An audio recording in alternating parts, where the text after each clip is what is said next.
Hello everyone, it's lecture number 5 और या कह लो इन्वायरमेंट का ये लास्ट पार्ट ही है। और इसमें क्या क्या टॉपिक्स और हैं बात करते हैं। कंजर्वेशन वगैरह, स्पीसीज़ रिकवरी प्रोग्राम में कुछ स्पीसीज़ वगैरह हैं, उनके बारे में एक लिस्ट बताते हैं। फाइन, जो करंट अफेयर्स में कुछ न्यूज़ में रहे हैं एक बार यहाँ डिस्कशन कर लेते हैं। मेरा नाम डॉक्टर रवि ग्रेरी और आप मुझे पूर्वांचल आईएएस के ऑनलाइन प्लेटफॉर्म पर सुन रहे हैं। देखो, ये टेलीग्राम चैनल है जो मैंने आपको शुरुआत में बार बार बोला है हर वीडियोस में। यहाँ पे आप कनेक्ट रहना इन सारे की सारी क्लासेस की पीडीएफ के लिए और अपना समय बचाना, क्योंकि करंट अफेयर्स वगैरह में बहुत ज़्यादा नोट्स बनाने की ज़रूरत है नहीं, क्योंकि समय के साथ बदलते रहते हैं। जो कंटेंट यहाँ एज अ पीडीएफ में आपको दे रहा हूँ दैट विल बी एनफ, आप उसी से अपनी प्रिपरेशन कर लेना। ओके, 2-3 बार हाँ, लेकिन वीडियोस को जरूर सुनना, जो मैंने हर वीडियोस के शुरू में ये बात बोली है। टेलीग्राम, फेसबुक इंस्टाग्राम वगैरह पे भी हूँ मैं, मतलब सोशल मीडिया प्लेटफॉर्म पे भी you can connect with me. और यूट्यूब जहाँ पर ये वीडियोस अपलोड होते हैं, डॉक्टर रवि ग्रेरीज क्लासेस ऑब्लिक पूर्वांचल आईएएस, ये वो जगह हैं जहाँ पर आप मेरे साथ जुड़ सकते हैं साइंस सिटी का एनवायरनमेंट के अपडेट्स के लिए। आइए बात करते हैं। इस लेक्चर में हम लोग बायोडाइवर्सिटी, वाइल्ड लाइफ कंजर्वेशन और स्पीसीज रिकवरी प्रोग्राम में कौन कौन से ऐसे टॉपिक हैं जो न्यूज़ में रहे हैं, उन्हीं टॉपिक्स पे हम लोग यहाँ पर चर्चा करने वाले हैं। So let us start. पहला टॉपिक है इंडियन वल्चर के बारे में कुछ न्यूज़ आ रहे हैं, उस बारे में बात करेंगे और इनके कौन कौन से रिसेंट इश्यूज़ हैं उस पर बात करेंगे, जैसे गिद्ध वगैरह आप कहते हैं। वल्चर्स भी इकोसिस्टम में very very important, different level पे इंपॉर्टेंट है, वो भी बताऊँगा कैसे, कहाँ कहाँ। वल्चर्स को लेके यूपीएससी में मेंस में भी क्वेश्चन पूछे गए, नॉट ओनली प्रीलिम्स एग्जामिनेशंस, तो ये चीज़ भी थोड़ा ध्यान रखना। वल्चर्स एक तरह से देखा जाए तो ये स्कैवेंजर्स की तरह होते हैं, है ना। स्कैवेंजर मतलब जो मरने के बाद जो जानवर होते हैं उनकी लाशों वाशों को खाने वाले होते हैं, इस तरह की चीज़ें होती है, स्कैवेंजर्स बोलते हैं इनको। इस तरीके से डेड बॉडी वगैरह को खा के ख़त्म कर देते हैं। इवन इनके बारे में देखा जाए तो भारत में देखा गया कि ठीक है, इनकी संख्या जो है वो ड्रास्टिकली कम हुई थी और बहुत सारे फैक्टर्स थे जिसके पीछे जो रिस्पॉन्सिबल थे। अगर उन फैक्टर्स से बात करें तो इनमें डाइक्लोफेनेक जो था वो सबसे ज़्यादा इंपॉर्टेंट था, जो आप में से हर किसी को पता होगा। डाइक्लोफेनेक को भारत में आगे चल के बैन कर दिया गया। ये भी एक फूड चेन के थ्रू ही ऐसा हुआ था कि ये डाइक्लोफेनेक जो हम कैटल्स को देते थे, उनमें जो पेन वगैरह होता है उन पेन को कम करने के लिए कैटल्स में दिया जाता था diclofenac as a pain killer, और उनकी बॉडी में जाके वो एक्यूमुलेट हो जाता था उनकी मसल्स के अंदर। ये लगातार डॉक्टर जो थे वो वेटरी डॉक्टर ये कैटल्स को लगातार देते रहते थे जब भी उनको इस तरह की दिक्कतें होती थी। धीरे धीरे ऐसा हुआ इनकी बॉडी के मसल्स के अंदर लगातार उसका एक्यूमुलेशन होता गया इनकी बॉडी के अंदर, और जब ये जानवर मरे कैटल्स, तो इनको खाने वाले जो वल्चर्स थे उनकी बॉडी के अंदर डाइक्लोफेनेक गया, उनकी किडनी वगैरह को फेल करता है।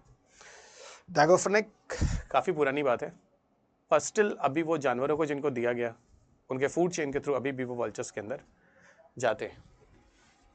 तो वो एक सबसे बड़ा रीज़न है। कराकेसेस मतलब डेड बॉडी वगैरह को खाने के बाद जो ड्रग्स वगैरह दिया गया था वो वल्चर्स के अंदर आता है और उनकी लाइफ जाती है, किडनी वगैरह फेल होता है, मैंने आपको बोला था। डाइक्लोफेनेक को बाद में बंद करके इसकी जगह दूसरा एक पेन किलर यूज़ किया गया, इसका नाम है मिथॉक्सिकम। ये मैंने स्टैटिक वगैरह में भी काफ़ी बताता हूँ, क्लासरूम प्रोग्राम में भी बताता हूँ। तो उस मिथॉक्सिकम का नाम याद रखना, जो कि डाइक्लोफेनेक के अल्टरनेटिव के फॉर्म में डॉक्टर्स हैं, जो वेटरी डॉक्टर्स जो हैं वो कैटल्स को देते हैं मिथॉक्सिकम। सेकेंडरी पॉइजनिंग के फॉर्म में भी देख सकते हैं। Of course vultures ingested toxins from carcasses of animal poison by the pesticides. Okay, ये पहला दूसरा चीज़ जो है वो एक ही चीज़ है, ठीक है। इवन कैराकेसेस में सिर्फ डाइक्लोफेनेक ही नहीं, कैराकेसेस के अंदर जो डेड बॉडी होती है उसके अंदर बहुत सारे केमिकल पेस्टिसाइड्स भी देखे गए जो किसान खेतों में डालता है, वो उनकी बॉडी में एक्यूमुलेट होकर फूड चेन के थ्रू फिर वो वल्चर्स के अंदर आती है। हैबिटेट लॉसेस, जो वल्चर्स की जो हैबिटेट है उनमें भी लगातार धीरे धीरे कमी हुई है, जैसे अर्बनाइजेशन होना, शहरीकरण, वनों को काटना, एग्रीकल्चर एक्सपेंशन करना, तो वल्चर्स के रहने के लिए जो सुटेबल हैबिटेट थे वो काफ़ी कम हुए हैं। इसके अलावा कॉलिजन और हंटिंग, एक्सीडेंटल कॉलिजन हो जाता है, जो इंफ्रास्ट्रक्चर बिल्डिंग वगैरह होते हैं काफ़ी तेज़ से चलते वल्चर जाकर उनसे टकरा जाते हैं और उनकी डेथ हो जाती है। तो ये भी एक रीज़न है जो देखा गया वल्चर्स के लॉस होने के पीछे। इसके अलावा और भी चीज़ें देखो, जो इलीगल हंटिंग वगैरह हो रही है, इनके ट्रेड्स वगैरह भी किए जाते हैं, तो वो सारी भी एक्टिविटीज़ हैं। साथ ही साथ लेड पॉइजनिंग और डिजीज आउटब्रेक्स भी रीज़न है। इनको बहुत सारी बीमारियां देखी गई जो वल्चर्स को लगातार हुई हैं पिछले सालों में, कई सालों में, और जो कि जिसकी वजह से भी वल्चर्स के पॉपुलेशन काफ़ी कम हुए हैं। सो लेड वगैरह का एक्सपोजर भी जो है इनकी बॉडी के अंदर जाकर इनकी किडनी वगैरह को फेल करता है। तो these are the various reason. अब जैसे यूपीएससी में क्या होता है 1 2 3 1 2 3 4 करता है। Diclofenac that is very popular everybody know. तो मुझे लगा क्या पता यूपीएससी डिक्लोफेनेक के साथ 1 2 3 4 ऑप्शन और दे दे, तो कम से कम ये सारे ऑप्शन आपको हो गए, सारे के सारे ऑप्शन जो है, अगर these option are in your optional तो you can tell these all are right. ये कुछ IUCN के स्टेटस है। IUCN स्टेटस भाई International Union for Conservation of Nature and Natural resources.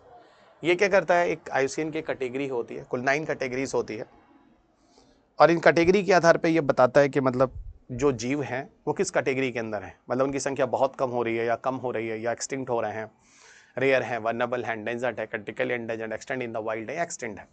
वो सारी की सारी कैटेगरीज में ये वल्चर्स की प्रजातियाँ हैं जो आपके सामने हैं और जिनको अलग अलग तरीके से बताने की कोशिश की जा रही है। जैसे वाइट ड्रम वल्चर जो है ये क्रिटिकली एंडेंजर्ड है, सेंटर बिल्ड वल्चर जो है वो क्रिटिकली एंडेंजर्ड है, लॉन्ग बिल्ड वल्चर जो है वो क्रिटिकली एंडेंजर्ड है, रेड हेडेड वल्चर जो है वो क्रिटिकली एंडेंजर्ड है, इजिप्टियन वल्चर जो है वो एंडेंजर्ड है, हिमालयन ग्रिफन जो है वो नियर थ्रेटेंड है, मतलब भविष्य में उनमें दिक्कत आ सकती है क्योंकि उनकी संख्या कम हो रही है।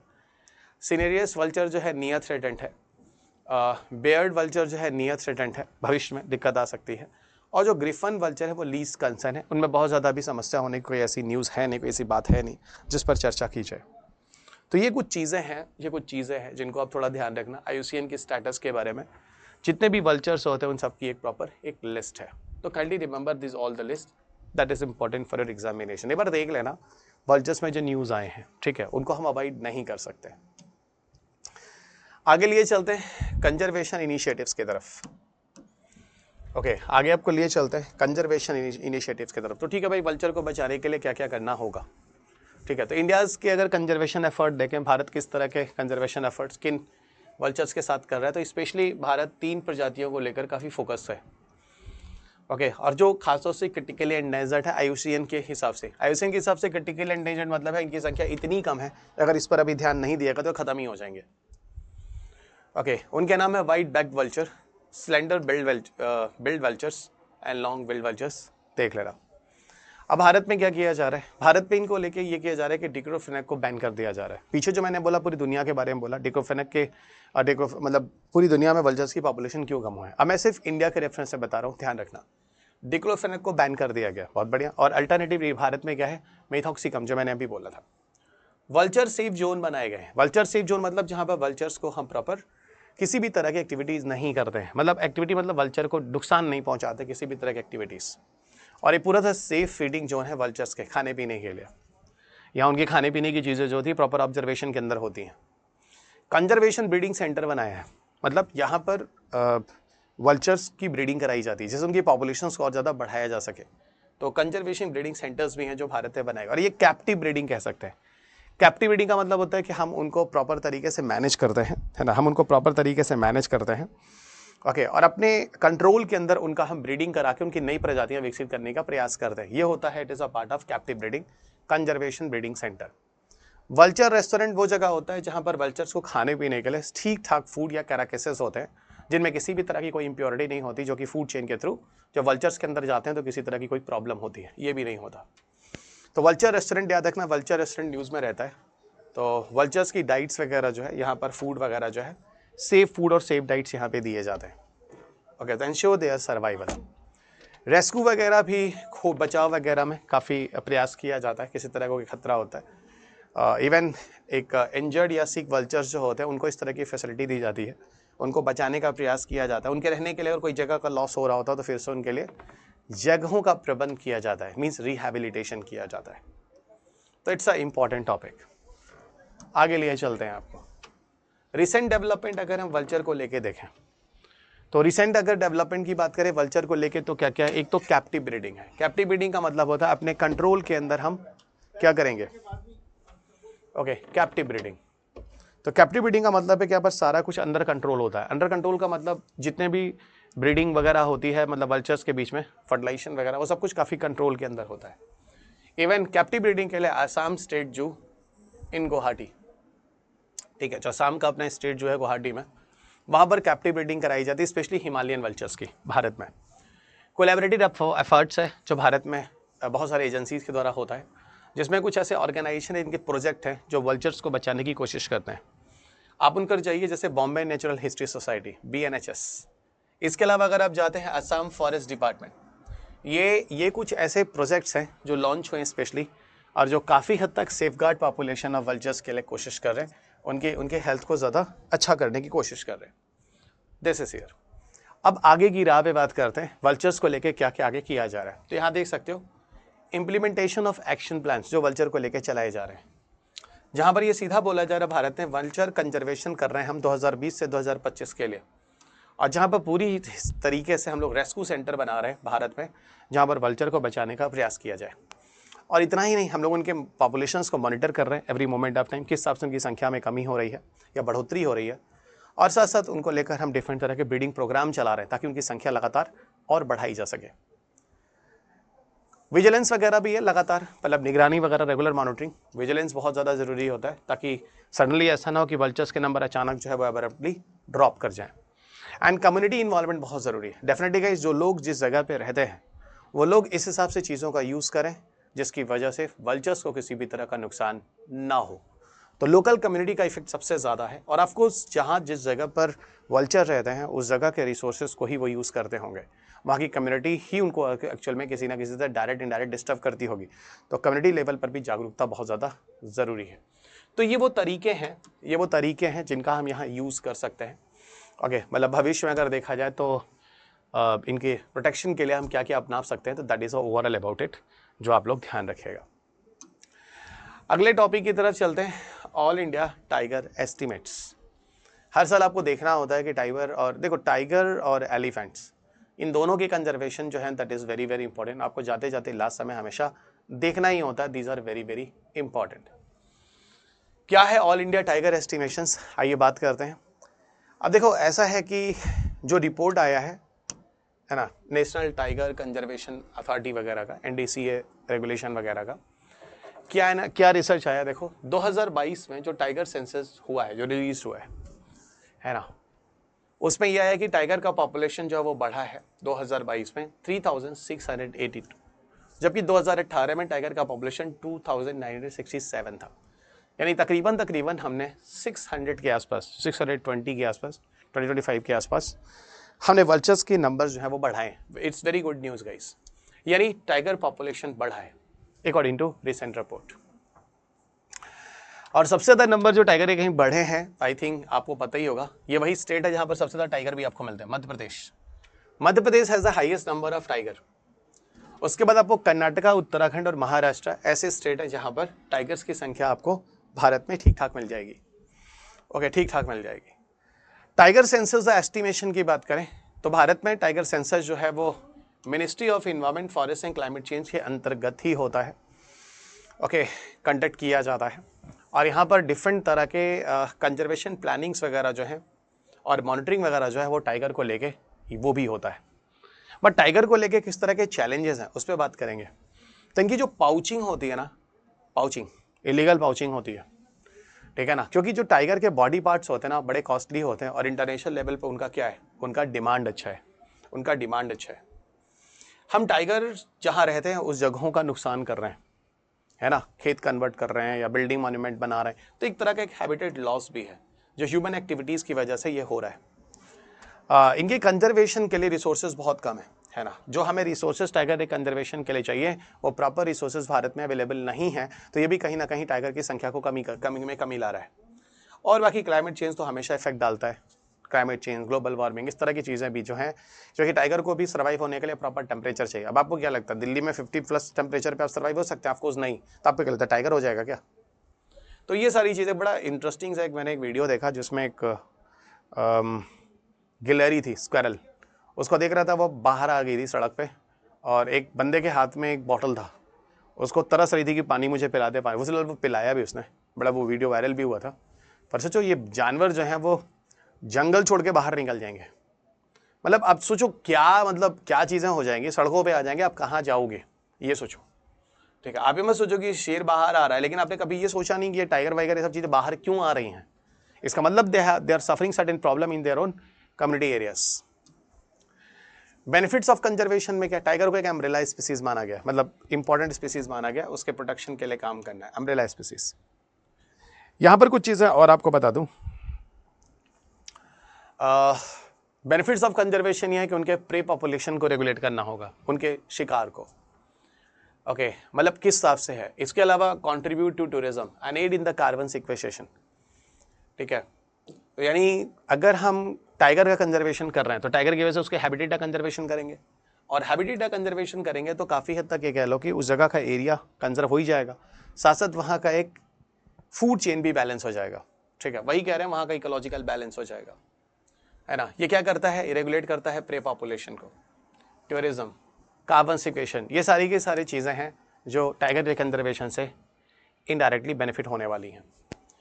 इंडियन इनिशिएटिव्स की बात करूं तो project tiger launch in 1973 Bharat में। ठीक है, और प्रोजेक्ट टाइगर जो लॉन्च किया गया है, ऑफ कोर्स इसका पूरा का पूरा यही है कि हमें टाइगर के कंजर्वेशन करने हैं, टाइगर का मैनेजमेंट करना है। ओके, ग्लोबल इनिशिएटिव दुनिया में क्या चल रहा है इंटरनेशनल लेवल पे टाइगर के कंजर्वेशन के लिए, तो global tiger forum, global tiger initiatives करके इंटरनेशनल कोऑपरेशन से पूरी दुनिया में चल रहा है, और सेंट पीटरबर्ग डिक्लेरेशन जहां टाइगर की संख्या को बढ़ाने की बात हो रही है। सेंट पीटरबर्ग डिक्लेरेशन हम लोगों ने स्टार्टिंग पार्ट में भी किया, तो ये कुछ इंटरनेशनल लेवल पे क्या चल रहा है ये मैंने लास्ट में आपको समझा दिया। तो सेंट पीटरबर्ग डिक्लेरेशन किससे जुड़ा हुआ है, तो ध्यान रखिएगा, it is connecting with the tiger conservation, tiger के पॉपुलेशन को में बढ़ाना है आने वाले समय में। वे फॉरवर्ड क्या है, आगे की राह अगर हम टाइगर के बारे में बात करें तो एक तो ये है कि हमें काफ़ी हद तक ह्यूमन टाइगर के बीच जो कन्फ्लिक्ट होता है उसको कम करना है। दूसरा, protect and restore the tiger habitats, understood है, जहां टाइगर रहते हैं उस जगह को बचाना है। एंटी पाउचिंग सिस्टम डेवलप करना होगा, जहां इलीगल पाउचिंग हो रही है टाइगर्स की उसको कंट्रोल करना होगा। लोगों को जागरूक करना होगा और कम्युनिटीज़ को एजुकेट करना होगा, लोगों को समझाना होगा। National tiger conservation authority India में टाइगर कंजर्वेशन के लिए काम कर रहा है।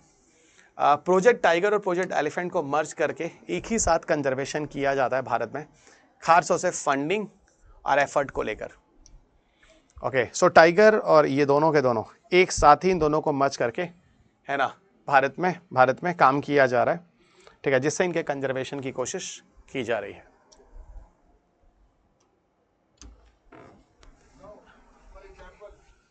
आगे बढ़ते हैं। देखो यहाँ पे कुछ टाइगर के स्टेटस हैं, ठीक है, प्रो को predators and prey in India, जो आपके सामने लिखने की कोशिश की गई है।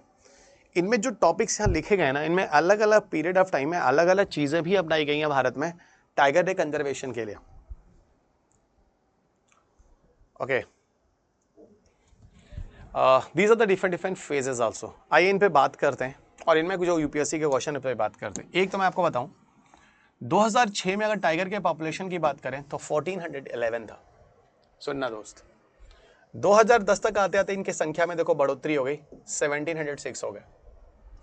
2014 तक आते आते आप खुद देख रहे हो, these numbers are 2226, और 2018 तक आते आते these numbers are 2967, और 2022 में आपने देखा कि वो 3600 के आसपास चला गया है ना।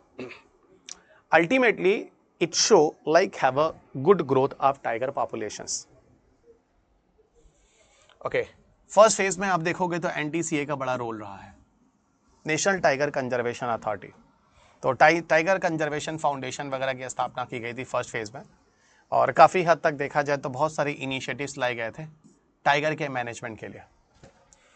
सेकेंड फेज में ये हुआ कि विलेज लेवल पे रिलोकेशन की बात हुई थी टाइगर को, और एक्चुअली आपको बताऊं टाइगर का सेंसस भी हुआ था, पॉपुलेशन वगैरह की स्टडी की गई थी एमस्ट्रिप्स के द्वारा। एमस्ट्रिप्स भी यूपीएससी का क्वेश्चन रहा है। एमस्ट्रिप्स का मतलब होता है monitoring system for the tiger intensive protection and ecological status. Okay, और जगहों पर ले जाकर टाइगर छोड़े गए थे, री इंट्रोडक्शन ऑफ टाइगर्स, और यहाँ पर टाइगर कंजर्वेशन प्लान्स भी बनाए गए थे। मतलब मैं आपको बता रहा हूँ देखो किस तरीके से चीजें सक्सेसफुल हुई। 2014 तक आते आते क्या हुआ, कुछ कॉरिडोर्स बनाए गए, आइडेंटिफाई किए गए, जहां पर सारे तरीके अपनाए जाए टाइगर के कंजर्वेशन के लिए उन पर्टिकुलर एरिया में जहां पर टाइगर का आना जाना होता है। टाइगर्स जिन चीज़ों को खाता है है ना, जिन जानवरों वगैरह प्रे वगैरह, उनको भी बचाने की कोशिश की गई। विलेज रिलोकेशन भी यहाँ पर था, टाइगर को भी नई जगह लाया गया, ये सारी एक्टिविटीज की गई। और कुछ टूरिज्म गाइडलाइंस भी बनाए गए जिन एरियाज में टाइगर रिजर्व्स थे, ठीक है, कि हंटिंग नहीं करनी, कब नहीं जाना, उनको डिस्टर्ब नहीं करना। बहुत सारी एक्टिविटीज हैं जो 2014 के आसपास लाई गई थी। 2018 में क्या है, एआई का यूज किया जाएगा। फोटो आइडेंटिफिकेशन करने के लिए कैमरा ट्रैप डेटा इकट्ठा किया जाएगा। इसलिए ना देखो, कभी आपने कुछ सुना होगा कि टाइगर वगैरह के नाम भी दिए गए, है ना, कैमरे के द्वारा उनकी फोटो तो लेकर उनकी आइडेंटिटी रखी गई। Voluntary relocation incentive increase to 15 lakh per family. Okay, तो फैमिली वगैरह को मतलब इंसेंटिव्स वगैरह दिए जा रहे हैं, सपोर्ट किया जा रहा है। और develop water Atlas of the tiger reserves, ये चीज़ें भी लाई गई। मतलब बहुत सारी चीज़ें हैं। इंटायर फेज 1 डेटा जो है वो कलेक्ट हुआ था एमस्ट्रिप्स एंड्रॉयड एप्लीकेशन के द्वारा। एमस्ट्रिप्स एंड्रॉयड एप्लीकेशन एक्चुअली वो है जिसकी मदद से आप एंड्रॉयड ये टाइगर के पॉपुलेशंस, उनकी संख्या को आसानी से मेजर कर सकते हो, ठीक है। कुछ सैटेलाइट्स बेस्ड डेटा होते हैं जिनकी मदद से आप टाइगर्स वगैरह के लोकेशंस और उनके नंबर्स वगैरह को आसानी से स्टडी कर सकते हो। ये एमस्ट्रिप्स है, टाइगर पॉपुलेशंस को या टाइगर के कंजर्वेशन के लिए लाया गया प्रोजेक्ट है। और monitoring system for tiger intensive protection ecological status, इस पीडीएफ को आप एक बार टेलीग्राम से लेके देखना जरूर। मैंने यहाँ पर सारा ही फेज लिख रखा है आपके लिए जो इंपॉर्टेंट है। यहाँ देखो कुछ चीज़ें हैं जो मैंने लिखी हैं, जैसे प्रोजेक्ट टाइगर को लेकर, नेशनल टाइगर कंजर्वेशन अथॉरिटी को लेकर, टाइगर सेंसस को लेकर, ग्लोबल टाइगर फोरम को लेकर, ग्लोबल टाइगर इनिशिएटिव्स को लेकर। इनमें से कुछ ना कुछ क्वेश्चन आपके पेपर में अक्सर दिख ही जाते हैं, तो मैंने सारी चीजें एक ही जगह ले आया हूं आपके यूपीएससी के हिसाब से। प्रोजेक्ट टाइगर एक्चुअल में 1973 में लाया गया और पूरी तरह से सेंट्रली स्पॉन्सर्ड स्कीम है, केंद्र सरकार ही इसको करती है। और ये लाया जाता है MOEF और CC के अंतर्गत, ministry of environment forest and climate change के अंतर्गत। इसके अंदर पूरा का पूरा फंडिंग दिया जाता है और पूरा इन सीटू कंजर्वेशन किया जाता है, यानी जो टाइगर जहां पर होता है उसको वहीं पे कंजर्व करो, कहीं उल्टी सीधी जगह इधर उधर ले जाकर उसको आर्टिफिशियल कंडीशन में कंजर्व मत करो। ये चीज इन सीटू कंजर्वेशन कहलाती है, ठीक है। इस तरीके से हम टाइगर रिजर्व्स को, जहां पर टाइगर है वहीं पर हम प्रोटेक्ट करने की कोशिश करेंगे। दूसरा, NTCA की स्थापना, नेशनल टाइगर कंजर्वेशन अथॉरिटी, एक स्टैचुरी बॉडी के फॉर्म में लाया गया और ये भी मिनिस्ट्री ऑफ इन्वायरमेंट फॉरेस्ट और क्लाइमेट चेंज के अंदर ही काम करता है। ओके, और इसको रखा किसके अंदर गया, वाइल्ड लाइफ प्रोटेक्शन एक्ट 1972 के अंतर्गत। ओके, तीसरा, टाइगर सेंसस जो शुरुआत हुई, नेशनल टाइगर सेंसस भारत सरकार ने शुरू किया और हर 4 साल में टाइगर्स के पॉपुलेशन की स्टडी। तभी आपने क्या देखा, 2018, 2022, बिफोर 2018 आपने क्या देखा, 2014। अब समझ में आ रहा होगा 4-4 साल बाद ऐसी अच्छी चीज क्यों हो रही है, क्योंकि टाइगर का सेंसस 4-4 साल में किया जाता है। अगला, global tiger forum, inter governmental international body है, ग्लोबल टाइगर फोरम के फॉर्म में 1993 में स्टैब्लिश की गई थी, है ना। इनके अपने मेंबर कंट्रीज होते हैं और विलिंग कंट्रीज होते हैं, है ना, जो इसके मेंबर बनना चाहते हैं। और एक ग्लोबल कैंपेन है, ग्लोबल टाइगर फोरम के फॉर्म में ग्लोबल कैंपेन है जो टाइगर के कंजर्वेशन के लिए काम करता है और ये दिल्ली में लोकेटेड है। परिणाम इसका ग्लोबल टाइगर फोरम है, ग्लोबल लेवल पर काम करता है। ग्लोबल टाइगर इनिशिएटिव्स जो है 2008 में लाया गया, याद रखना ये सारा एक ही जगह है, मोस्ट इंपॉर्टेंट है। ग्लोबल टाइगर जो इनिशिएटिव्स है ये ग्लोबल अलायंस ऑफ गवर्नमेंट है, मतलब पूरी दुनिया में जो काम कर रही है, इंटरनेशनल ऑर्गेनाइजेशन है, सिविल सोसाइटीज और प्राइवेट सेक्टर्स है, ये सब आपस में मिलकर इसको मैनेज करते हैं, ग्लोबल टाइगर इनिशिएटिव्स को। इस इनिशिएटिव्स में कोशिश यही की जाती है कि हम लोग जो वाइल्ड टाइगर्स वगैरह हैं उनको एक्सटिंक्ट होने से बचाना है, जो जंगली टाइगर वगैरह हैं उनको एक्सटिंक्ट होने से बचाना है। और इसके अंदर ऐसा ही नहीं है, है ना, स्नो लेपर्ड्स वगैरह को भी कंजर्व करने की बात की गई है। मतलब ये काफ़ी ब्रॉड एरिया में कवर करता है global tiger initiatives, not only for tiger, even also for the conservation of snow leopards. तो ये थोड़ा यार ध्यान रखना, it is a good topic. अगले टॉपिक की तरफ चलते हैं जिसका नाम है प्रोजेक्ट एलिफेंट। देखो इस पर भी क्वेश्चन अक्सर आते रहते हैं। Okay, project elephant of course elephant conservation के लिए है, 1992 में लाया गया था, सेंट्रली स्पॉन्सर्ड स्कीम है, तो डेफिनेटली भारत सरकार, इसकी कोशिश यही है कि एलिफेंट को बचाना है। एलिफेंट के साथ साथ जिस एरिया में रहते हैं उस निवास स्थान हैबिटेट को बचाना है। और जो ह्यूमन एलिफेंट कन्फ्लिक्ट होते हैं, आपको बताऊंगा एलिफेंट गलियारा, इस तरह की चीज़ें जहाँ पर सिर्फ एलिफेंट्स की ही मूवमेंट अलाउज होती हैं, कॉमन ह्यूमन बींग एंड इस तरह के लोग अलाउ नहीं होते हैं, उसको एलिफेंट गलियारा टाइप की चीज़ें कहते हैं। ये जो प्रोजेक्ट एलिफेंट है वो 16 स्टेट्स में चल रहे हैं या यूनियन टेरेटरीज में मिलाकर चल रहे हैं, जहाँ पर एक्चुअल में सिग्निफिकेंट एलिफेंट का पॉपुलेशन है। अब जहाँ पर एलिफेंट ही नहीं होगा वहाँ एलिफेंट प्रोजेक्ट लेके क्या चलोगे, प्रोजेक्ट एलिफेंट। एलिफेंट की अगर हम स्टेटस की बात करें तो India is the largest and most stable population of Asian elephant. तो हमारे यहाँ एलिफेंट्स की पॉपुलेशन अच्छी है और उसके नंबर में हम कमी नहीं होने दे रहे हैं, तो प्रॉपर एक पॉपुलेशन को बना के रखा है। भारत में कुल देखो तो 31 एलिफेंट रिजर्व्स हैं और हमेशा लास्ट टाइम है इसको चेक कर लिया करो। टोटल 31 एलिफेंट रिजर्व्स जो स्टैब्लिश्ड हैं कुल मिला के 14 स्टेट्स में, ठीक है, कुल मिला के 14 स्टेट्स में।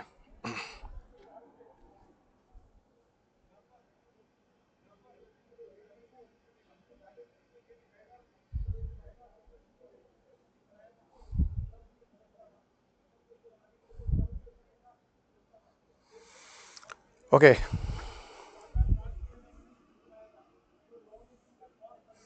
फिलहाल अभी जो मेरे पास डेटा है, ठीक है, इसलिए मैं एक बार खोल के बता रहा हूँ देखकर।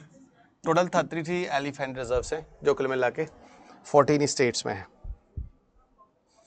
और जो 33rd एलिफेंट रिजर्व्स है वो ओके वो जो कुल है it is in elephant situated Uttar Pradesh, ठीक है। तो अभी 33rd एलिफेंट रिजर्व्स आ गया, वो भी नया है जो उत्तर प्रदेश में डिसाइडेड है।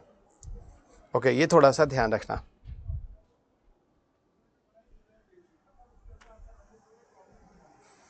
ओके अगर हम इंडिया के 31st, 32nd और 33rd की बात करें, 33rd अभी उत्तर प्रदेश में ढूंढा गया है।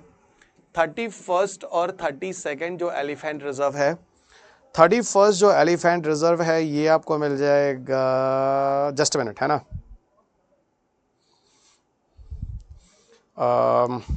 देखो Lemru elephant reserve LEMRU, Lemru elephant reserve 32nd है जो आपको मिलेगा एक्चुअल में Chhattisgarh, it is in Chhattisgarh. Okay Chhattisgarh last update मैं दे रहा हूँ जिस दिन वीडियो अपलोड हो रहा है। 31st जो है, 31st अब नहीं है ना, आप टोटल 33 हो गए। 31st जो है वो अगस्त मलाई एलिफेंट रिजर्व है, अगस्त मलाई ASTHY है, अगस्त मलाई रिजर्व है जो कि तमिलनाडु है बच्चा। और ये 31 है, ये 32 है। और अब 33rd जो नया जो हुआ है उत्तर प्रदेश में, और उत्तर प्रदेश वाला जो है वो दूसरा है, मतलब उत्तर प्रदेश में ये दूसरा एलिफेंट रिजर्व है। अब पूरे देश में कुल मिलाकर ये 33rd है, ठीक है। तो ये देख लेना, और ये मैं इसीलिए कहता हूँ, एक बार मैंने फिर चेक कर लिया तो दो और हैं 33rd भी, है ना। और ये जो लास्ट अपडेट है मैं अभी तुरंत बता दूँ, बहुत ज़रूरी है, मेरे पास जो डेटा है वो 7 मार्च 2024 का है। इसके बाद कभी कोई अपडेट मेरे पास नहीं है। अगर आपको आगे भविष्य में मिलता है तो अपडेट करते रहिएगा। इस वजह से, इस तरीके से आपको ये भी लग रहा है किस तरीके से हमें अपने कंटेंट को आगे भविष्य में अपडेट करते रहना है, ठीक है, याद रखना। जनरली जो आपको रिजर्व मिलेंगे कर्नाटका, असम, केरला, जनरली कर्नाटका, असम और केरला ऐसे स्टेट हैं जहां एलिफेंट के पॉपुलेशन सबसे ज़्यादा हैं। पता है इस एलिफेंट के अंतर्गत आपको बताऊं, प्रोजेक्ट एलिफेंट में हम एलिफेंट्स को किसी रिलीजियस पर्पस के लिए भी यूज़ कर सकते हैं, ये भी रूल्स है। जब आपको स्टैटिक पढ़ाता हूँ उसमें मैं बताता हूँ। इसलिए आप देखो गजराज वजराज को, है ना, मतलब एलिफेंट्स को किसी पूजा वाले स्थान पर भी यूज़ में लाया जाता है, पर हाँ उनके साथ किसी तरह का कोई एक्सप्लॉयटेशन नहीं करना है। तो एलिफेंट्स को इस तरीके से हम यूज़ कर भी सकते हैं पूजा वूजा के केसेस में भी। थ्रेड्स ऑफ एलिफेंट में क्या है, उनका हैबिटेट लॉस है जहाँ वो रहते हैं, फ्रेगमेंटेशन उनकी जगहों को तोड़ रहे हो, डिग्रेडेड द ह्यूमन एक्टिविटीज़ की वजह से, गलत तरीके से उनको मार रहे हो, ठीक है, उनकी पाउचिंग कर रहे हो, उनकी इवोरी के लिए हाथी दांत वाँत होते हैं, उनकी बड़ी सप्लाई होती है दूसरे कंट्रीज़ वगैरह में। ओके इस वजह से आप लोग इंटेंशनली जो है हाथी को मार रहे हो, जो कि बहुत खतरनाक है, ओके जो कि ठीक नहीं है। और इवोरी वगैरह को तो आपको बताऊँ तो कुछ लोग तो हाथी दांत घरों में रखते हैं, भैया मैं बहुत बड़ा आदमी हूँ, इस तरह दिखाने के लिए। और हाथी दांत वगैरह का अगर बताऊँ तो मेडिसिनल वैल्यूज़ भी है। प्रोजेक्ट एलिफेंट के गोल्स क्या हैं और कौन कौन से कंजर्वेशन मेजर्स हैं जो प्रोजेक्ट एलिफेंट को लेकर चलाए जा रहे हैं और क्यों ज़रूरी है। तो ठीक है, गोल ऑफ प्रोजेक्ट एलिफेंट का है कि एलिफेंट को प्रोटेक्ट करो, जिस जगह रहते हैं उस जगह को बचाओ। ह्यूमन एलिफेंट जो कन्फ्लिक्ट हो रहा है उसको कम किया जाए, एलिफेंट फ्रेंडली पॉलिसीज़ अपनाया जाए, ओके जो भी एलिफेंट फ्रेंडली पॉलिसीज़ हैं ताकि एलिफेंट को काफ़ी बेटर हो, मतलब सर्वाइवल, एलिफेंट के पॉपुलेशंस को, उनके जो खतरे हैं, थ्रेट्स हैं, उनको कम किए जाएं, और कैपेसिटी वगैरह उस तरह की चीज़ों को बढ़ाया जाए जहाँ एलिफेंट्स वगैरह रहते हैं, मतलब उस जगह को और अच्छा किया जाए। तो build capacity in the range states. Conservation measures में भाई इंफ्रास्ट्रक्चर बनाओ एलिफेंट रिजर्व्स के लिए जहाँ पर एलिफेंट सुरक्षित हो। Anti depredation and anti poaching teams बनाओ, लोग चेक करें इस तरह की एक्टिविटी ना हो। बैरिकोडिंग वगैरह बनाइए, फेंसिंग वगैरह बनाइए, है ना, जिससे एलिफेंट जो है वो नॉर्मल ह्यूमन वाले एरियाज़ में ना आए, इस तरह की चीज़ें हों। अवेयरनेस प्रोग्राम जैसे गज यात्रा करके अवेयरनेस प्रोग्राम चलाए गए, इस तरह की चीज़ें चलाओ, लोगों को जागरूक करो। सोलर फेंसेस और ट्रेंचेस वगैरह इंस्टॉल जो किए जाते हैं, डिटरेंट्स, वो भी कहीं ना कहीं दिक्कत है ना, क्योंकि सोलर के जो लाइंस वगैरह होते हैं ना, उनको किनारे किनारे लगाते हैं, उनकी लाइट्स वगैरह जो होती है वो भी कहीं ना कहीं उनके मूवमेंट में दिक्कत क्रिएट करती है। और हाँ, रिसर्च वगैरह ह्यूमन एलिफेंट कन्फ्लिक्ट और हैबिटेट मैनेजमेंट पे हमेशा शोध कार्य चलना चाहिए, यानी रिसर्च वगैरह हमेशा होते रहना चाहिए। रिसेंट डेवलपमेंट्स को लेके देखें एलिफेंट को लेके, तो एक तो कैप्टिव एलिफेंट करके है, ठीक है, ट्रांसफर आर ट्रांसपोर्ट रूल 2024 जो लाया गया, एलिफेंट ट्रांसफर को लेकर लिबरलाइजेशन होना चाहिए, उदारीकरण होना चाहिए, है ना, जबरदस्ती एलिफेंट को हम कहीं भी दूसरी जगह शिफ्ट नहीं करेंगे, उनकी सारी कंडीशंस को हम वॉच करेंगे, each and every activities. Okay, और जो भी हम ट्रांसफ़र करने के जो नियम होंगे, education, scientific, population management, better upkeep, सारे नियम कानून को देखेंगे, सारे तरीकों को देखेंगे, उसके बाद इस तरह की एक्टिविटी करेंगे। क्योंकि ऐसा भी होता है जब आप टाइगर एलिफेंट को कहीं से दूसरी जगह ले जाते हो, कुछ करते हो, तो ये भी देखने में आता है वो मर भी जाते हैं, इस तरह की दिक्कतें होती हैं। और एक प्रॉपर स्ट्रिक्टली गाइडलाइंस होना चाहिए जब हम एलिफेंट्स को पकड़ कर कहीं पर ट्रांसफ़र कर रहे हैं, कहीं ले जा रहे हैं, उनकी ग्रोथ कर रहे हैं, तो वो चीज़ें भी अंडर ऑब्जर्वेशन होना चाहिए। This is very very important. ये पूरा एक लिस्ट है। ओके, 31 यहाँ दिया हुआ है, 32 33 मैंने आपको बता दिया है। This is entire list of elephant reserves, ये लोकेशन वाइज दिया है, एक बार देख लो, ठीक है। यहाँ पे जो रेड कलर है ये सारे के सारे एलिफेंट रिजर्व्स हैं जो आपको यहाँ समझाने की कोशिश की गई है, तो काइंडली रिमेंबर इट गाइस, ठीक है, बार देख लेना। 32nd 33rd जो एलिफेंट रिजर्व्स है वो मैंने आपको यहाँ पर मैनुअली लिख दिया है।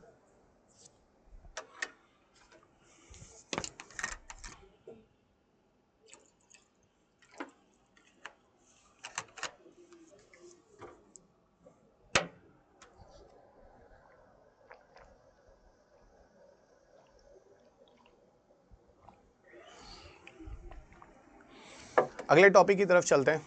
It's a wild life protection amendment bill 2022। क्या है wild life protection amendment bill 2020-22? सीयर गाइस, देखो राज्यसभा में ये पास होता है wild life protection amendment bill 2022 में, और India's obligation under convention on international trade on endangered species of wild flora and fauna, ठीक है, जिसको आप कहते हैं साइट्स। सो आपको बताऊं तो जो साइट है ना, जो इंटरनेशनल बॉडी है, जो हम लोगों ने इंटरनेशनल ऑर्गेनाइजेशन में पढ़ा हुआ है, चैप्टर नंबर 9 यूनिट नंबर 3, ठीक है, जो ट्रेड वगैरह हो रहा है, जो इंडेंजर्ड स्पीसीज वगैरह हैं वाइल्ड फाना फ्लोरा के, उन्हीं को नज़र में रखते हुए, ध्यान में रखते हुए इंटरनेशनल लेवल पे जो बॉडी है, राज्यसभा में जो wild life protection amendment bill लाया गया, उन सबका जो केंद्र था वो इंटरनेशनल लेवल पर लाया जाने वाला साइड प्रोजेक्ट था, वही लिखा हुआ है। इस बिल के पीछे उद्देश्य क्या था, what is the objective of this bill? तो आपको खुद दिख रहा होगा भैया, देखो पनिशमेंट है इलीगल वाइल्ड लाइफ ट्रेड्स में। जो भी वाइल्ड लाइफ ऑर्गेनिजम्स का आप ट्रेड कर रहे हो, इसमें बढ़िया पनिशमेंट होगा, पहली चीज़ है ना। ऑब्जेक्टिव ऑफ द बिल क्या है, उद्देश्य, ताकि लोगों को डर हो, जेल वेल जाएं, फाइन वाइन दें, इस तरह की। दूसरा, different certain activity like grazing, movement of livestock in the protected areas, ठीक है ना, यानी जहाँ पर आप इन चीज़ों को कंजर्व कर रहे हो वहाँ पर उनको खाने पीने और उनके मूवमेंट वगैरह के लिए उनको प्रॉपर जगह देना होगा, जो भी ऑर्गेनिज्म एनिमल आप वहाँ सेव कर रहे हो। फॉरेस्ट लैंड और राइट टू लोकल कम्युनिटीज़, ठीक है, इसको भी वॉच करना होगा। जो लोग जिस जगह पे रहते हैं उनको उस जगह के हिसाब से उनका अपना अधिकार भी होता है। Schedule tribes, okay, local areas के लोग, है ना, इनको भी वहाँ की जगहों पर उनको अपना राइट्स मिलना चाहिए। तो बहुत सारी चीज़ों को देखते हुए ये बिल जो है राज्यसभा में पास किया गया। प्रपोज अमेंडमेंट्स क्या हैं इस बिल के अंतर्गत? पहला ये है कि नया शेड्यूल लाया जाए जो जैसे कि लिस्ट किया जाए इन साइट अपेंडिक्सेस में, ठीक है ना, मतलब साइट्स जो इंटरनेशनल लेवल पे काम कर रहे हैं उसमें कुछ नए लिस्ट लाए जाए, एक नई कैटेगरी बनाई जाए ऑर्गेनिजम्स के प्रोटेक्शन के लिए। दूसरा, स्टैंडिंग कमेटी होगी जो फॉर्म करनी होगी सेक्शन 3 ऑफ डेलीगेटेड पावर्स के लिए। अब सेक्शन 3 वगैरह नहीं जानना, कुछ स्टैंडिंग कमेटी बनाएंगे जो इनकी चीज़ों की स्क्रूटनी या रिव्यू करेंगे। सेक्शन 43 है उसको अमेंड किया गया, जहाँ पर एलिफेंट्स फॉर रिलीजियस और अदर पर्पसेस है ना यूज़ किए जा सकते हैं। ये मैंने अभी आपको बताया था और ये बड़ा इंटरेस्टिंग है गाइस, इसीलिए मेरे को बार बार लगता है ये क्वेश्चन कहीं ऐसा है ना आ जाए, आपको लगेगा नहीं है ना, रिलीजियस पर्पस के लिए गजवज जो है हाथी वाती ठीक नहीं है, नहीं है, ये अमेंडमेंट्स हैं कुछ सेक्शंस 43 याद रखना, इसलिए मैंने इंपॉर्टेंट लिख दिया बगल में। सेक्शन 49E और 49F ये कहता है कि appointment of management and scientific authorities. हाँ तो वो तो ठीक है ना, किसी भी ऑर्गेनिज्म या एनिमल को प्रोटेक्ट करना है तो साइंटिफिक मैनेजमेंट अथॉरिटी तो हमेशा काम करनी चाहिए। Empowerment of central government to regulate the import trade और possession of invasive alien species. कोई अगर इलीगल चीज़ आ रही है, कोई अलग प्रजातियां आ रही हैं जो हो सकता है हमारे एलियन प्रजातियां, मतलब कोई उल्टी सीधी प्रजातियां अगर मान लो आ रही हैं कहीं दूसरी जगह से आ रही हैं, तो हो सकता है वो हमारी प्रजातियों को नुकसान पहुंचा दे, हमारे अपने नेटिव ऑर्गेनिज्म जो हैं, प्लांट्स हैं, एनिमल है, वो खत्म हो जाए। तो इनको भी सेंट्रल गवर्नमेंट जो होगा इस तरह की चीज़ों को रेगुलेट करेगा। कोई इन्वेसिव एलियन स्पीसीज है ना, कोई इंपोर्ट या ट्रेड हो रहा है तो उनको भी वॉच करना होगा। ये पूरा का पूरा एम्पावरमेंट जो है इसके अंदर का जो प्रपोज अमेंडमेंट है ये बोला गया भैया ये सेंट्रल गवर्नमेंट के हाथ में होगा। किसी भी तरह का उल्टा सीधा एक्टिविटीज़ जो होगा वायलेशन, उसमें पेनाल्टी भी है। ओके, यहाँ पर लगभग 1 लाख रुपए तक फाइन है ना भी दिया जाएगा, मतलब दिया जा सकता है अकॉर्डिंग टू दिस अमेंडमेंट्स। तो ये चीज़ें थोड़ा पढ़ लेना, इन्फॉर्मेशन से मैंने आपको हमेशा बोला इन्वायरमेंट में इन्फॉर्मेशन ज़्यादा मिलेंगे। ओके, इसीलिए मैंने आपको रिक्वेस्ट किया है प्लीज़ PDF से काम चलाओ, लिख कर अपना समय मत बर्बाद करो। एटलीस्ट जब भी करंट अफेयर्स के लेसन्स होते हैं तभी मैं आपको कहता हूँ टेलीग्राम पे जाके चुपचाप डाउनलोड कर लो। ओके, और इनका मैं तो कहता हूँ प्रिंट आउट निकाल लो और वो लेआउट में ले जाकर चार है ना, 4 स्लाइड को एक पेज पे कर लो, ठीक है। इसे फटाफट आपको उसी पे टिक मान लो, उसी पे लिख लो। वाइल्ड लाइफ प्रोटेक्शन एट 1972 और साइट्स क्या है इस पर बात कर लेते हैं, क्योंकि इन्हीं के अंदर हम लोग बात कर रहे थे, ठीक है, कंजर्वेशन की। वाइल्ड लाइफ प्रोटेक्शन एक्ट 1972 एक लीगल फ्रेमवर्क देता है खास तौर से वाइल्ड एनिमल के मैनेजमेंट पर, वाइल्ड एनिमल्स के उनके प्रोटेक्शन पर, हैबिटेट्स के मैनेजमेंट पर, और कोई भी एनिमल वगैरह है उनके ट्रेड्स को रेगुलेट करने पर। ये लिस्ट जो है वो प्लांट और एनिमल्स को प्रोटेक्ट करता है और मॉनिटर भी करता है, ठीक है, गवर्नमेंट द्वारा, ठीक है। साइट्स क्या है, इंटरनेशनल बॉडी है, convention on international trade in endangered species and wild फाना एंड फ्लोरा। इंटरनेशनल एग्रीमेंट जो है वो एंडेंजर्ड स्पीसीज को ट्रेड कर रहा है यहाँ पे, है ना। इंटरनेशनल एग्रीमेंट रेगुलेशन मतलब रेगुलेट कर रहा है किसी भी तरह का ट्रेड वगैरह जो हो रहा है किसी एनिमल्स और एनिमल्स को लेकर, वाइल्ड प्लांट और एनिमल्स को, उसको मैनेज करना। 1975 से ये फोर्स में आता है। स्टैटिक पार्ट मैंने पढ़ाया हुआ है, यहाँ तो सिर्फ ये कह लो कि मैं पढ़ रहा हूँ, इन्फॉर्मेशन रीड कर रहा हूँ। जेनेवा में इसका UNEP इन जेनेवा स्विट्जरलैंड, वहाँ से पूरा ऑर्गेनाइज होता है और इंडिया जो है वो साइट का मेंबर है। ओके, इंडिया में कुछ कॉन्स्टिट्यूशनल प्रोविजंस हैं जंगली जीव जंतुओं के संरक्षण के लिए, वाइल्ड लाइफ प्रोटेक्शन के लिए। और ये जो वाइल्ड लाइफ प्रोटेक्शन के लिए जो चीज़ है वो आपके सामने है 42nd अमेंडमेंट एक्ट जो 1976 में किया गया, फॉरेस्ट और wild life protection to the concurrent list, ठीक है ना, उसको कॉन्करेंट लिस्ट में डाला गया। पहली चीज आर्टिकल 51AG, इसके अंदर क्या है, सिटीजन्स की ड्यूटी है कि भैया आप प्रोटेक्ट करें नेचुरल इन्वायरमेंट को जहां पर फॉरेस्ट और वाइल्ड लाइफ की सुरक्षा करनी है। तीसरा article 48A, article 48A directive principle के अंतर्गत आता है, जहां पर स्टेट है ना, स्टेट मतलब राज्य वगैरह जो भी हैं वो प्रोटेक्ट करें और इम्प्रूव करें उस जगह के इन्वायरमेंट, फॉरेस्ट और वाइल्ड लाइफ को। याद रखना इट्स अ कॉन्स्टिट्यूशनल प्रोविजन जो कि इन्वायरमेंट से जुड़ा हुआ है। ये भी मोस्ट इंपॉर्टेंट टॉपिक है, इसको आप पॉलिटी या इन्वायरमेंट कुछ भी बोलिए, दोनों जगह ये टॉपिक इंपॉर्टेंट है आपके पेपर के लिए। So kindly remember this article for always important topic of environment. Okay, अगले टॉपिक्स की तरफ चलते हैं जिसका नाम है EDB यानी एशियन डेवलपमेंट बैंक ने जो लॉन्च किया है initiatives for the Hindu Kush Himalayan region. ठीक है, हिंदुकुश हिमालय रीजन को प्रोटेक्ट करने के लिए एशियन डेवलपमेंट बैंक द्वारा कुछ इनिशिएटिव्स है जो लाए गए हैं, उस पर थोड़ी सी बात कर लेते हैं। पहले तो आपको जानना होगा हिंदुकुश रीजन इतना इंपॉर्टेंट है क्यों। ओके, इतना इंपॉर्टेंट है क्यों, जिसके लिए एशियन डेवलपमेंट बैंक कुछ प्रोजेक्ट लेकर आया है। गॉट इट, सुनिएगा। देखो, Asian Development Bank launches initiatives okay specially for the Hindu Kush Himalayan reason.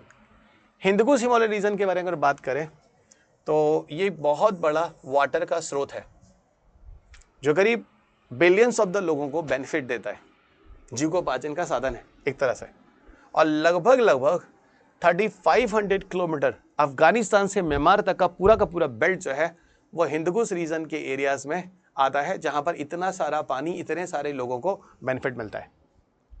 तो आपको बिगिनिंग में ही बता दिया कि अगर यहां पर किसी भी तरह की कोई दिक्कत होगी तो मैसिव एरियाज के लोग जो होंगे वो इफेक्ट होंगे, मैसिव इकोनॉमी इफेक्ट होगी, मैसिव लाइफ इफेक्ट होगी। अब ये क्या इनिशिएटिव्स है जो यहां पर इस एरियाज में अडॉप्ट किया गया एशियन डेवलपमेंट बैंक के द्वारा। देखो, यहां पर technical assistance, capacity enhancement, community support और Asian Development Bank climate financing goal, ये सारी की सारी चीजें हैं जो इनिशिएटिव के फॉर्म में लाई गई हिंदुकुश हिमालयन रीजन को प्रोटेक्ट करने के लिए। नेपाल, तिब्बत, इन सबको इसका फायदा होने वाला है। देखो ना, अफगानिस्तान, म्यांमार, ये पूरा का पूरा एरिया एशियन डेवलपमेंट गोल पूरी की पूरी एनालिसिस करने वाला है इस पूरी एरियाज में। ओके, डीप एनालिसिस कंडक्ट करेगा और उसके द्वारा यहाँ पर डिफरेंट तरह के जो हैजार्ड्स हैं ना, जैसे लैंडस्लाइड्स आते रहते हैं, अर्थक्वेक्स आते रहते हैं, फ्लड्स आते रहते हैं। ओके, इसके अलावा जो वल्नरेबिलिटीज है, जो खतरे हैं भूटान और नेपाल में, उन पे उनकी हमेशा स्टडी करेगा, वहाँ पर उन जगहों की जानकारी और ज़्यादा लेगा। उस जगह की स्टडी करेगा, उस जगहों की जानकारी और ज़्यादा लेगा। अगला कंसेप्ट है कैपेसिटी इनहांसमेंट। कैपेसिटी इनहांसमेंट का मतलब होता है जिस हिसाब से वहाँ पर कोई दिक्कत होती है, जैसे रिस्क कितना हो सकता है वहाँ पे उन एरियाज में, है अर्थक्वेक कितना हो सकता है, लैंडस्लाइड्स किस हो सकते हैं, उस सब की जानकारी। एक अर्ली वार्निंग सिस्टम डेवलप करना होगा उस एरियाज में, पहले ही मतलब चीज़ें डेवलप कर लें, जान माल की रक्षा कर सके। रिस्क मैनेजमेंट स्ट्रैटेजीज, क्या क्या रिस्क है वहाँ पर, उसको मैनेज कैसे किया जाएगा, उसकी एक प्रॉपर स्ट्रैटेजी तैयार कर लेनी है। ये चीज़ आपको कैपेसिटी इनहांसमेंट के अंदर मिलती है। ठीक है, जहाँ पर जो रिवर बेसिन एरियाज है या इंफ्रास्ट्रक्चर है, उनका विकास उस तरीके से किया जाए ताकि वहाँ पर किसी भी तरह का रिस्क वगैरह हो तो वहाँ पर लॉसेज ना हो, जिंदगियाँ ना जाएं। कम्युनिटी सपोर्ट हमेशा ज़रूरी है, जागरूक होना और उनका सपोर्ट होना पहले, क्योंकि सबसे पहले वही उस एरियाज में रहते हैं। यहाँ पर ADB aims to government, help government, जिन जिन एरियाज से होकर ये हिंदुकुश वाला पूरा का पूरा रीजन या वाटर बेल्ट जो है ना, वहाँ के गवर्नमेंट को पहले तो ये हेल्प करता है ना, सपोर्ट करता है। प्राइवेट सेक्टर, लोकल कम्युनिटीज़, ठीक है, और यहाँ पर ये भी जानने की कोशिश करता है कि यहाँ इन एरियाज में किस हिसाब से रिस्क है। ओके, और वहाँ से वो डिजास्टर को कम करने की कोशिश करता है। बहुत तरह की चीज़ों को मेज़र करता है जिससे रिस्क वगैरह को काफ़ी हद तक ख़त्म किया जा सके और एक प्रॉपर सोल्यूशन दिया जा सके। एशियन डेवलपमेंट बैंक के क्लाइमेट फाइनेंसिंग गोल पे बात करते हैं। 2019 से 2030 के बीच में सीधा बोला जा रहा है कि $100 billion Asian Development Bank provide करेगा, specially for as a climate financing. Okay, specially for climate financing, और डेफिनेटली इसका फायदा आपको अच्छा खासा इस एरियाज में होने वाला है। हिंदकुश हिमालयन रीजन के इंपॉर्टेंस क्या है? स्पैन 3500 किलोमीटर एरिया, मतलब कितनी डिस्टेंस तक ये फैला हुआ है, अफगानिस्तान से लेकर म्यांमार तक, और काफी ऊंचे माउंटेन रेंज में ये भी आता है। एक्चुअली अगर आपको बताऊं, जैसे कि पोलर रीजन में मैसिव एंड मैसिव आइस होते हैं, यहाँ इन एरिया से भी मैसिव एंड मैसिव आइस है, बहुत ज़्यादा वॉल्यूम में यहाँ पर आइस मिलते हैं। जैसे पोलर एरियाज में होते हैं वैसे यहाँ पे भी मैसिव एरियाज में आइस मिलते हैं। और साथ ही साथ ये अच्छा खासा फ्लोरा एंड फाना है, जो प्लांट एंड एनिमल्स हैं जो बहुत विविध तरह के हैं, जो इन एरियाज में पाए जाते हैं। दूसरी चीज़, लगभग 10 मेजर नदियों को का सोर्स है ये पहाड़, मतलब वहाँ से जो नदियाँ निकलती हैं ऐसे कह लो।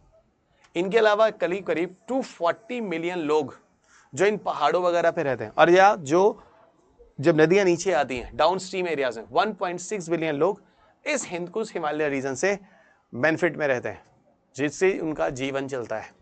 मैंने आपको मैं बताने की कोशिश कर रहा हूँ through the help of factual data कितना फायदा है इन एरियाज में, कितने लोगों का जीविकोपार्जन है, कितने लोगों की जिंदगियां वहां हैं। क्लाइमेट चेंज हिंदकुश रीजन में जो हो रहा है उसमें कौन कौन से इशूज हैं। एक तो ग्लेशियर लॉसेस, लगातार बर्फ खत्म हो रही है। इंक्रीज थ्रेट्स, डिफरेंट तरह के खतरे हैं, लगातार फ्लड्स, लैंडस्लाइड्स, अर्थक्वेक, ये चीजें नेपाल भूटान वगैरह के एरिया में लगातार देखी जा रही हैं। और इकोनॉमिक लॉसेस की बात करें, इन सब चीजों के होने से वहां का जीविकोपार्जन साधन है और इकोनॉमी है काफी लॉस हो रही है। 1985 से अगर 2014 के बारे में बात करें, लगभग 45 बिलियन लॉसेस यहां पर देखे जा सकते हैं, ठीक है ना, जो यहां पर जिस हिसाब से डिफरेंट तरह की फ्रीक्वेंसी और इंटेंसिटी के डिजास्टर हुए हैं, उसकी वजह से एक ऑब्जर्वेशन किया गया और बताया गया भाई इन एरियाज में this much of losses happen. और ये बोला जा रहा है आने वाले समय में लगभग 75% ग्लेशियर्स जो यहाँ पे खत्म हो जाएंगे।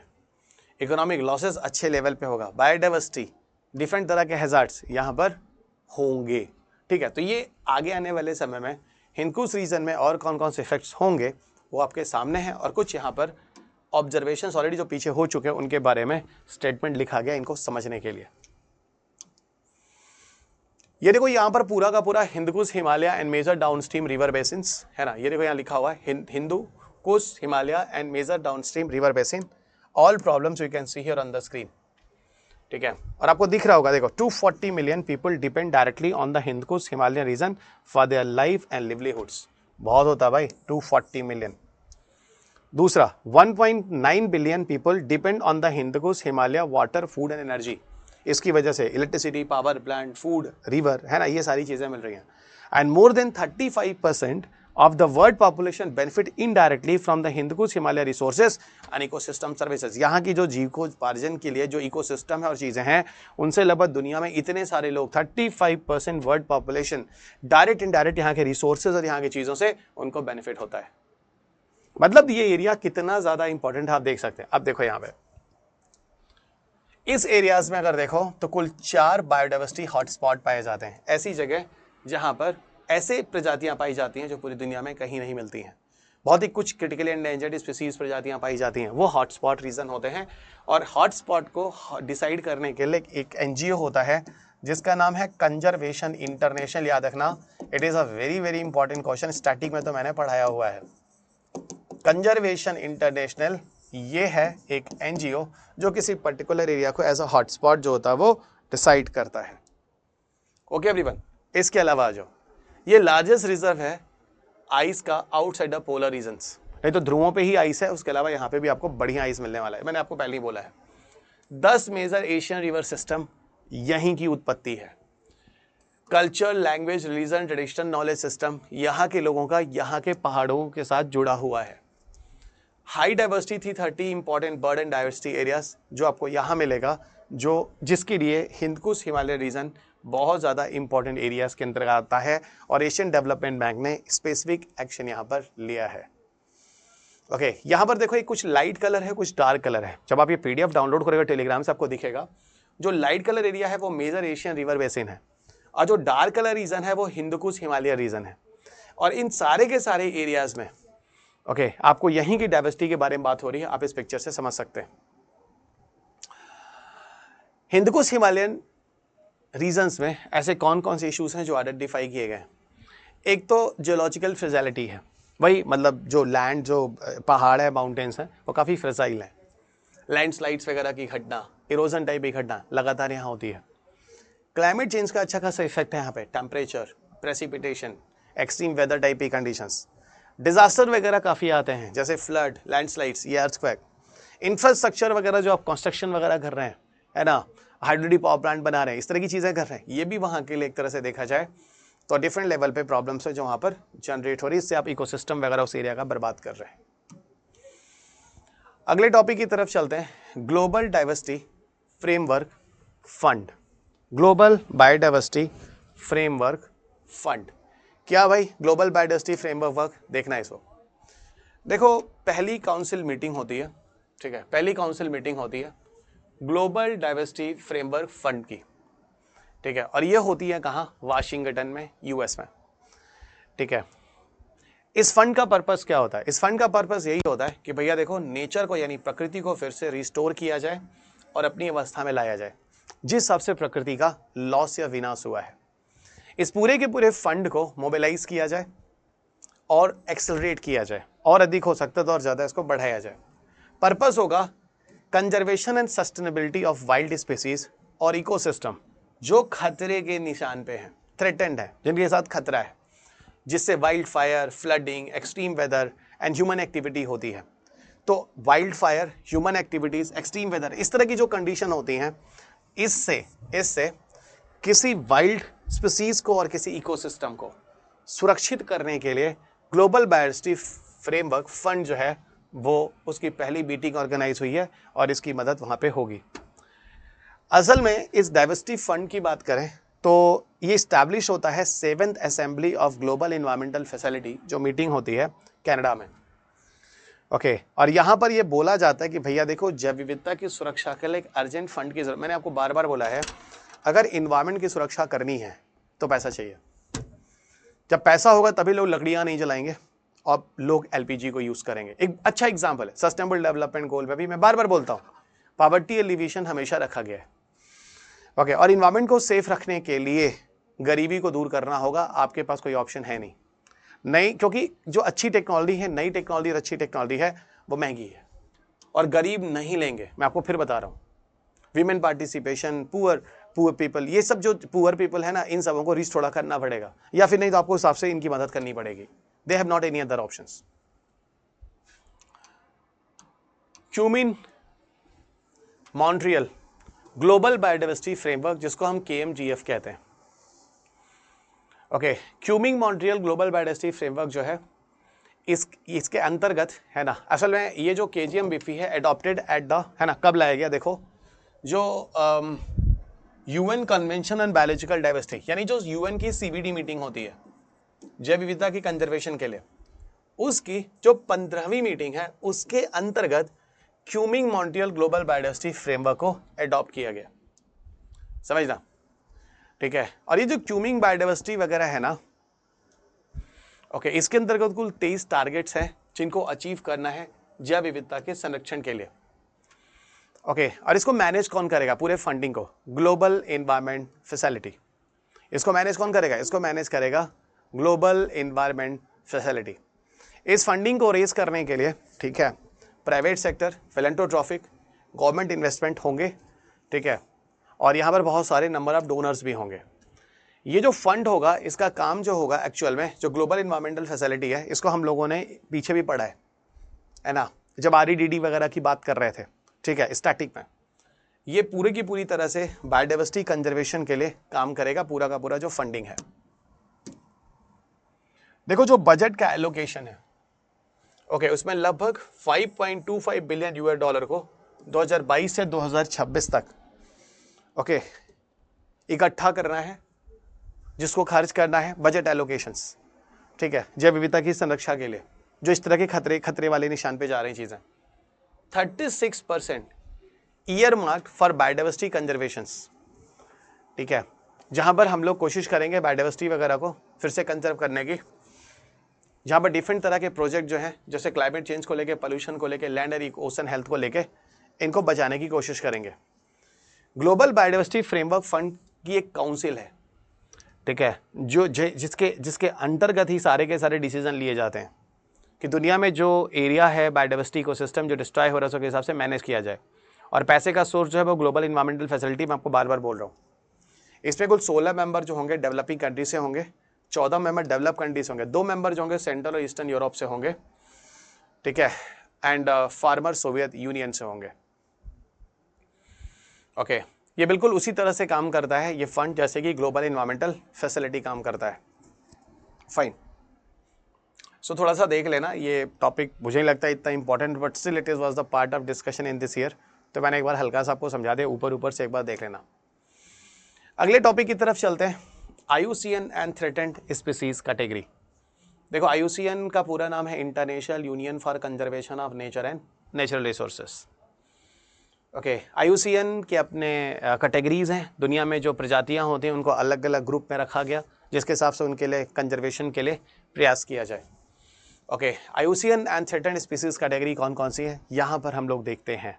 इंटरनेशनल लेवल पे इस बार क्या क्या न्यूज में रहा है। देखो, international union of conservation nature resource के जो रेड लिस्ट है वो अपडेट हुए हैं।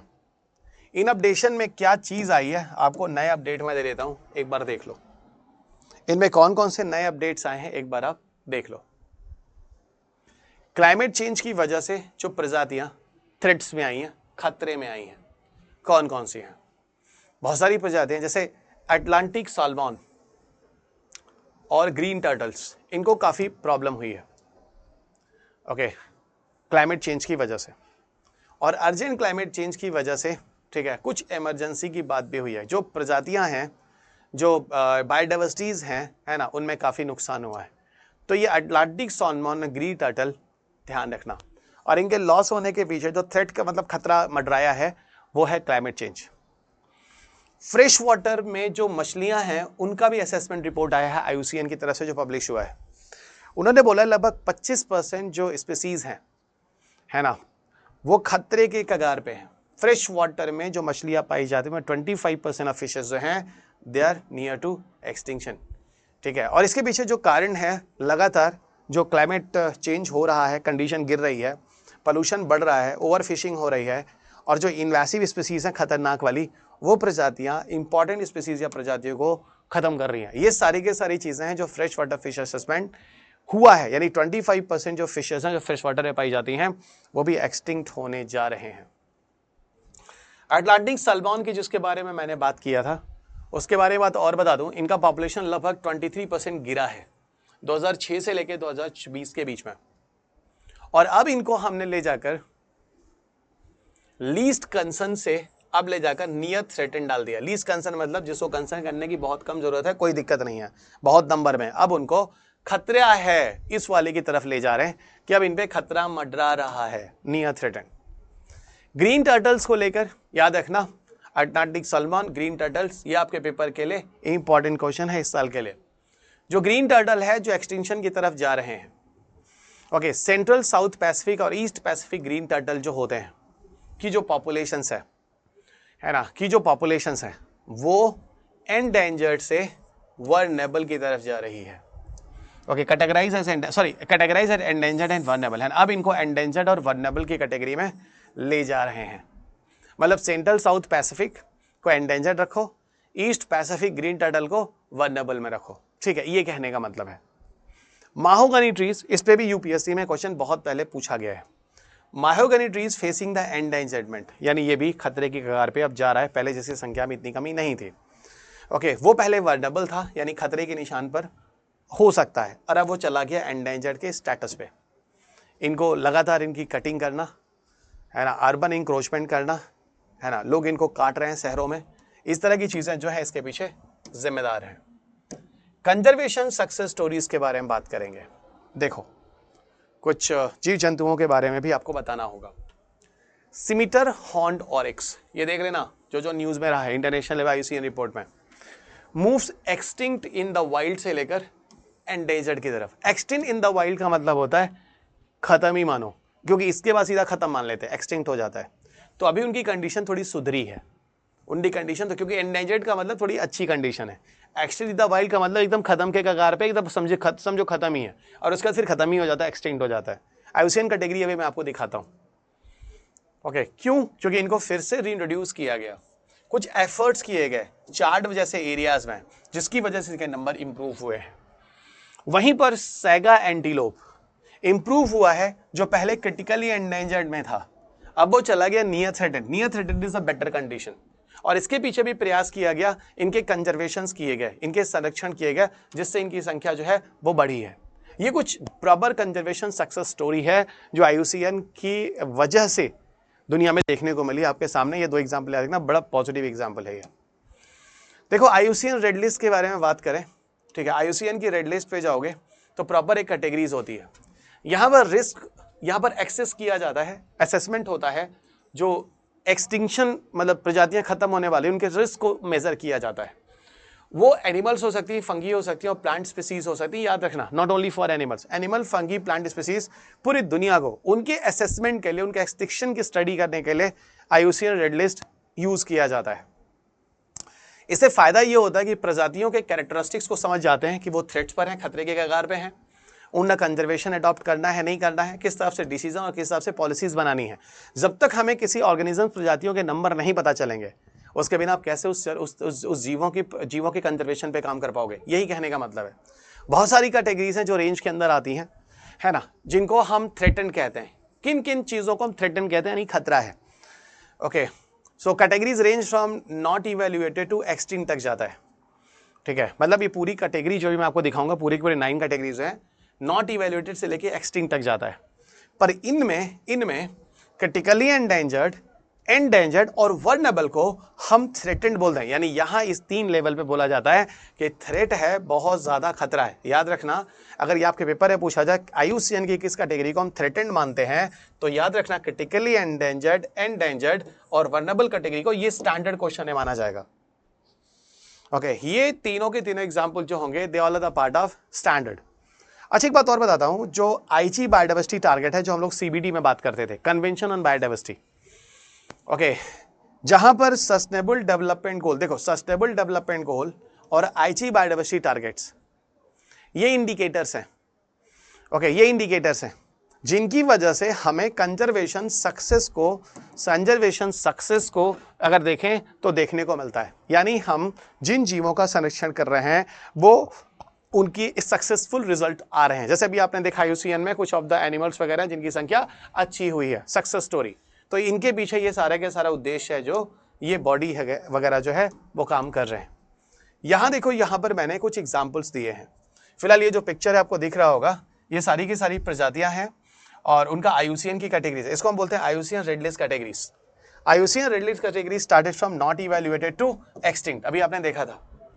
ओके, और एक्सटिंक्शन इन द रिस्क में, एक्सटिंक्शन रिस्क में देखें तो ये सारे के सारे आते हैं, ठीक है, सारे के सारे आते हैं। देखो, नॉट इवैल्यूएटेड का मतलब अभी नंबर ही नहीं पता है, ठीक है, लेकिन बाकी के सारे इवैल्यूएट हैं। इसलिए देखो, इवैल्यूएट में ये सारा का सारा इवैल्यूएट कहलाता है, ठीक है ना, इवैल्यूएट कहलाता है। और किनकी डेटा जो है वो प्रॉपर अवेलेबल है इस कैटेगरी, एडिक्वेट डेटा जो है इनके बारे में एडिक्वेट डेटा अवेलेबल है, क्रिटिकली एंडेंजर्ड वर्नेबल। ओके, और ये सारे के सारी चीजें जो है वो खतरे के निशान पे हैं। अगर नियर थ्रेटन कैटेगरी में बात करें, मैंने बोला थ्रेटन कैटेगरी में क्या आते हैं, 3, क्रिटिकली एंडेंजर्ड और वर्नेबल, ठीक है। ये जिस हिसाब से चार्ट बना है, please see, this is the most important question for your examination. गलती मत करना, मैं रिक्वेस्ट कर रहा हूं हर किसी से। जैसे यहाँ पे साफ साफ समझाया है थ्रेटन कैटेगरी में कौन आता है, तो आपको समझ में आता है थ्रेटन कैटेगरी में भैया क्रिटिकली एंडेंजर्ड वर्नेबल तीनों आते हैं। ओके फाइन, और किनके बारे में प्रॉपर डेटा अवेलेबल है, ऑफ कोर्स एडिक्वेट डेटा इन सबके बारे में, least concern, near threaten, vulnerable, endangered, critically endangered, extend in the wild, इनके बारे में प्रॉपर डेटा अवेलेबल है। किसके बारे में डेटा अवेलेबल नहीं है ना, तो एडिक्वेट डेटा इनके बारे में है, इनके बारे में डेटा डेफिशिएंट और नॉट इवैल्यूएटेड, इनके बारे में डेटा अवेलेबल नहीं है, ठीक है ना। मैं एक बात बता देता हूं, नॉट इवैल्यूएटेड मतलब हमें इन प्रजातियों के बारे में कुछ पता नहीं है, कोई इवैल्यूएशन नहीं हुआ है। डेटा डेफिशिएंट मतलब हमें, अब जैसे यहां पर मान लो प्रजाति नहीं पता कौन सी है, यहां पर अगर प्रजाति पता है तो पता है, उसके नंबर नहीं पता है कितने हैं क्या है, तो कैसे हम बताएं कैटेगरी कौन सी है, इंडेंजर्ड या क्रिटिकली एंडेंजर्ड। तीसरे में देखो, यहां पर ऐसा है, नंबर पता है, अभी कोई दिक्कत नहीं है, अभी अगर कंजर्व करोगे अच्छी बात है, नहीं तो भविष्य में दिक्कत हो जाएगी। अब नंबर और कम हुए, अब कहा जा रहा है भैया ये खतरे के कगार पे जा रहा है, और यहां पर आओगे खतरे के कगार पे आ गया है। वर्नेबल मतलब बहुत कम संख्या हो चुकी है, एंडेंजर मतलब इतनी कम हो चुकी है कि जल्दी खत्म हो जाएगा, क्रिटिकली एंडेंजर मतलब बहुत ही खत्म होने के कगार पे है, अगर अब नहीं बचाए तो खत्म ही हो गया। एक्सटेंड इन द वाइल्ड का मतलब गलती से कुछ बचे हुए हैं 1-2, नहीं तो खत्म ही है। और एक्सट्रीम मतलब वो गलती से भी 1-2 नहीं है, वो खत्म ही है। जैसे मान लो कि पूरी दुनिया से खत्म मान लिया गया, पता चला किसी जू के अंदर, किसी सर्कस के अंदर एक एनिमल पड़ा हुआ है या 2 एनिमल पड़ा हुआ है, कहीं उसको यूज किया जा रहा है जू में, कहीं वो कंडीशन 1 या 2 तरह की चीजें एक्सटेंड इन द वाइल्ड कहलाएंगे। मान लो किसी पोलर बियर, मान लो एक एग्जांपल दे रहा हूं, खत्म मान लिया गया, अचानक पता चला 3-4 साल बाद अचानक एक दिख गया किसी जगह पे, अचानक उस पर्टिकुलर एरिया में, तो वो पोलर बियर अब हो जाएगा एक्सटेंड इन द वाइल्ड। मैं एग्जांपल दे रहा हूं, पोलर बियर इस कैटेगरी में नहीं है, पोलर बियर की संख्या है, लेकिन मैंने आपको समझाने के लिए बताया। अब देखो दुनिया में यहां पे इस डेटा को देखना, थ्रेटेंड प्रजातियां कितनी हैं, इस पिक्चर से आपको समझाने की कोशिश कर रहा हूं, थ्रेटेंड प्रजातियां कितनी हैं। साइकेट्स एक्चुअल में साइकस वाइकस काइंड ऑफ प्लांट्स होते हैं। थ्रेटेंड 63% पूरी दुनिया में थ्रेटेंड में है, खतरे में है। जो एम्फीबियंस हैं 41% एम्फीबियंस थ्रेटेंड हैं, खतरे पे हैं। जो रीफ्स वगैरह हैं, कोरल रीफ्स वगैरह आप समझते हैं, लगभग 33% जो हैं वो खतरे के निशान पे हैं। अगर आप कोनिफर फॉरेस्ट की बात करते हैं 34% जो थ्रेटेंड हैं, खतरे के निशान पे हैं। थ्रेटेंड का मतलब होता है इन 3 कैटेगरीज में आपको सारे के सारे आपको ऑर्गेनिज्म मिल जाएंगे, जीव मिल जाएंगे। 25% मैमल्स जो हैं वो थ्रेटेंड की कैटेगरी, मतलब आइदर वर्नेबल या एंडेंजर्ड या यहां पे मैं टाइम दे रहा हूं, ध्यान रखना। और अगला 13% जो बर्ड्स जो हैं वो थ्रेटेंड पे हैं, यानी इन 3 कैटेगरीज में से किसी ना किसी कैटेगरीज में आते हैं। तो numbers are very very less, और यहां पर आपको थोड़ा सा सीरियस होना पड़ेगा। ये देखो मैंने एक लिस्ट दिया आपको, है ना। लास्ट टाइम आप लोग पूछते हो सर कौन सा एंडेंजर्ड है, कौन सा क्रिटिकली एंडेंजर्ड है। ये आपके सामने पूरी लिस्ट दी हुई है, बढ़िया से देख के जाना भाई, मैं साफ साफ बता रहा हूं। List of critically endangered species, और क्रिटिकली एंडेंजर्ड ही ज्यादा इंपॉर्टेंट भी है, जिनकी संख्या बहुत कम हो चुकी है। List of critically endangered species of India, IUCN red list. अच्छा, दुनिया में किसी और का लिस्ट नहीं पढ़ना है, मैं आपको बता दूं, ठीक है। क्रिटिकली एंडेंजर्ड लिस्ट आपको सिर्फ इंडिया के रिस्पेक्ट में पढ़ना है, ठीक है। अब देखो, एक तरफ मैंने आपको मैमल्स की लिस्ट दी है क्रिटिकली एंडेंजर्ड, दूसरी तरफ मैंने आपको रेप्टाइल्स की लिस्ट दी है, तीसरा आपको मैंने फिशेस की दी, और चौथा मैंने आपको बर्ड्स की दी है। पर अगर मैं आपसे बोलूं in these which one is the most important, तो ये लिस्ट जो है this is the most important, ये पेपर रिमेंबर। कौन कौन से मैमल्स हैं? Pygmy hog, Andaman white toothed shrew, Andaman spiny shrew, Nicobar white tail shrew, Kondana rat, large rock rat और Elvira rat, Namdapha flying squirrel, Malabar civet, Sumatran rhinoceros और जावन राइनोसॉर्स। प्लीज पीपीटी को बढ़िया से पढ़ना, 10-10, 12 इनको देख के जाना। आपके बारे पूछता है इनमें से कौन से क्रिटिकली एंडेंजर्ड मैमल्स हैं भारत के, और क्रिटिकली एंडेंजर्ड मैमल्स ही सबसे ज्यादा इंपॉर्टेंट है।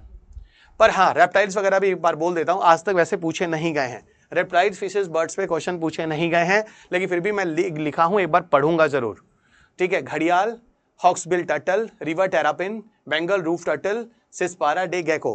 और फिशेस में जाओ, Pondicherry shark, Ganga shark, knife toothed sawfish, large tooth sawfish, narrow snout sawfish. और अगर हम बर्ड्स की बात करें, Aythya baeri, forest owlet, great Indian bustard, Bengal florican, Siberian crane, spoon billed sandpiper, sociable lapwing, Jerdon's courser, white back vulture, red headed vulture, white billed heron, slender billed vulture, Indian vulture, pink headed duck and Himalayan quail.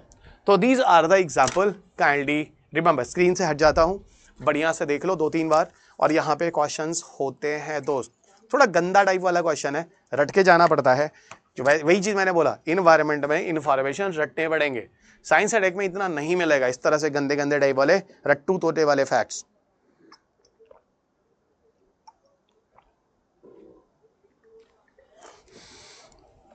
जल्दी ये सारी चीजें ना last में ही आपको देख के जानी होती हैं, है ना, दिमाग में सेट कर लो, है ना। लास्ट टाइम पे ही this topics are important for examination, साल भर को और इनको याद रखने की जरूरत है।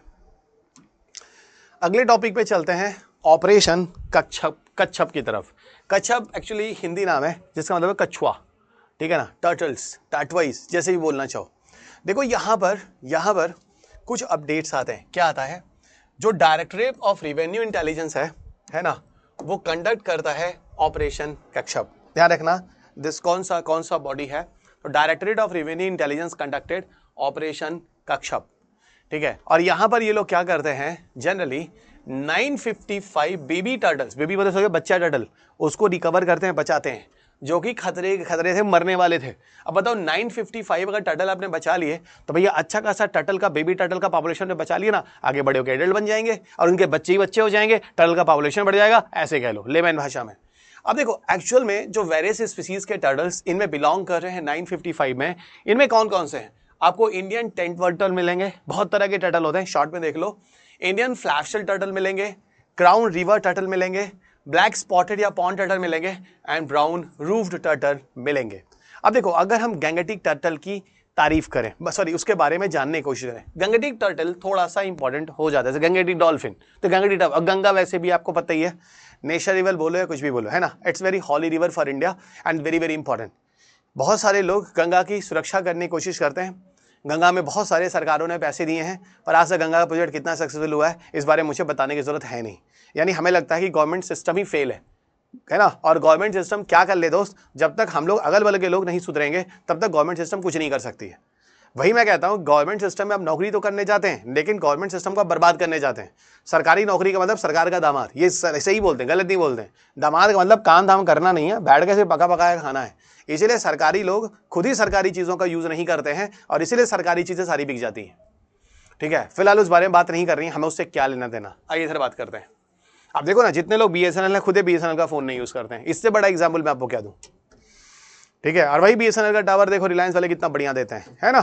तो मैं वही बात कहना चाह रहा हूँ, सरकारी बैंक में जाओ, आप खुद देखो, आपको पिताजी को 4 घंटे खड़ा रखते हैं, काम नहीं करते। प्राइवेट बैंक में जाओ, अगर रश है तो बैंक मैनेजर जाके खुद तुम्हारा पैसा जमा करने लगता है दूसरे काउंटर पे। यही है, इसीलिए प्राइवेट सेक्टर ग्रो करता है। और गवर्नमेंट सेक्टर उन्हीं लोगों के लिए होता है जो गरीब होते हैं, असहाय होते हैं, कमजोर होते हैं। जबकि गवर्नमेंट खुद, ब्यूरोक्रेट्स खुद गवर्नमेंट सेक्टर यूज नहीं करते, वो गरीबों के लिए होता है, आप सबको पता है। पर उससे क्या लेने देना, हम आते हैं ना घंगड़ी टर्टल से बात करते हैं, फाइन। नहीं तो लगेगा कि बाकी नेताओं में और रवि सर में डिफरेंस क्या रहेगा, दोनों एक ही बात तो कर रहे हैं। वो एक बड़े झूठ है, रवि सर भी बहुत बड़े झुट्टे बन गए। नहीं भैया, हमें टीचर ही ठीक है, इधर आओ। यहाँ तो सब कुछ सच्चाई सच्चाई चलती। देख भाई, ये घंगड़ी टर्टल है, देख भाई 955 लाइव बेबी टर्टल, बहुत बढ़िया बहुत बढ़िया, यहीं तक रहते हैं। चलो अब फिर मैं बोल रहा हूँ 3-3 बार, जल्दी जल्दी को सुन लेना, ये आसानी से याद नहीं होंगे, ये है ना। 3-3 बार सुनोगे याद हो जाएगा, और फास्ट मोड में दोबारा तिबारा। ठीक है, घंगड़ी टर्टल ट्यूब लाइक स्नाउट होता है, स्नाउट स्नाउट स्नाउट, ये समझ गया ना, ये मुंह टाइप वाला स्नाउट, चूहा हुआ टाइप वाला है ना, उस तरीके का।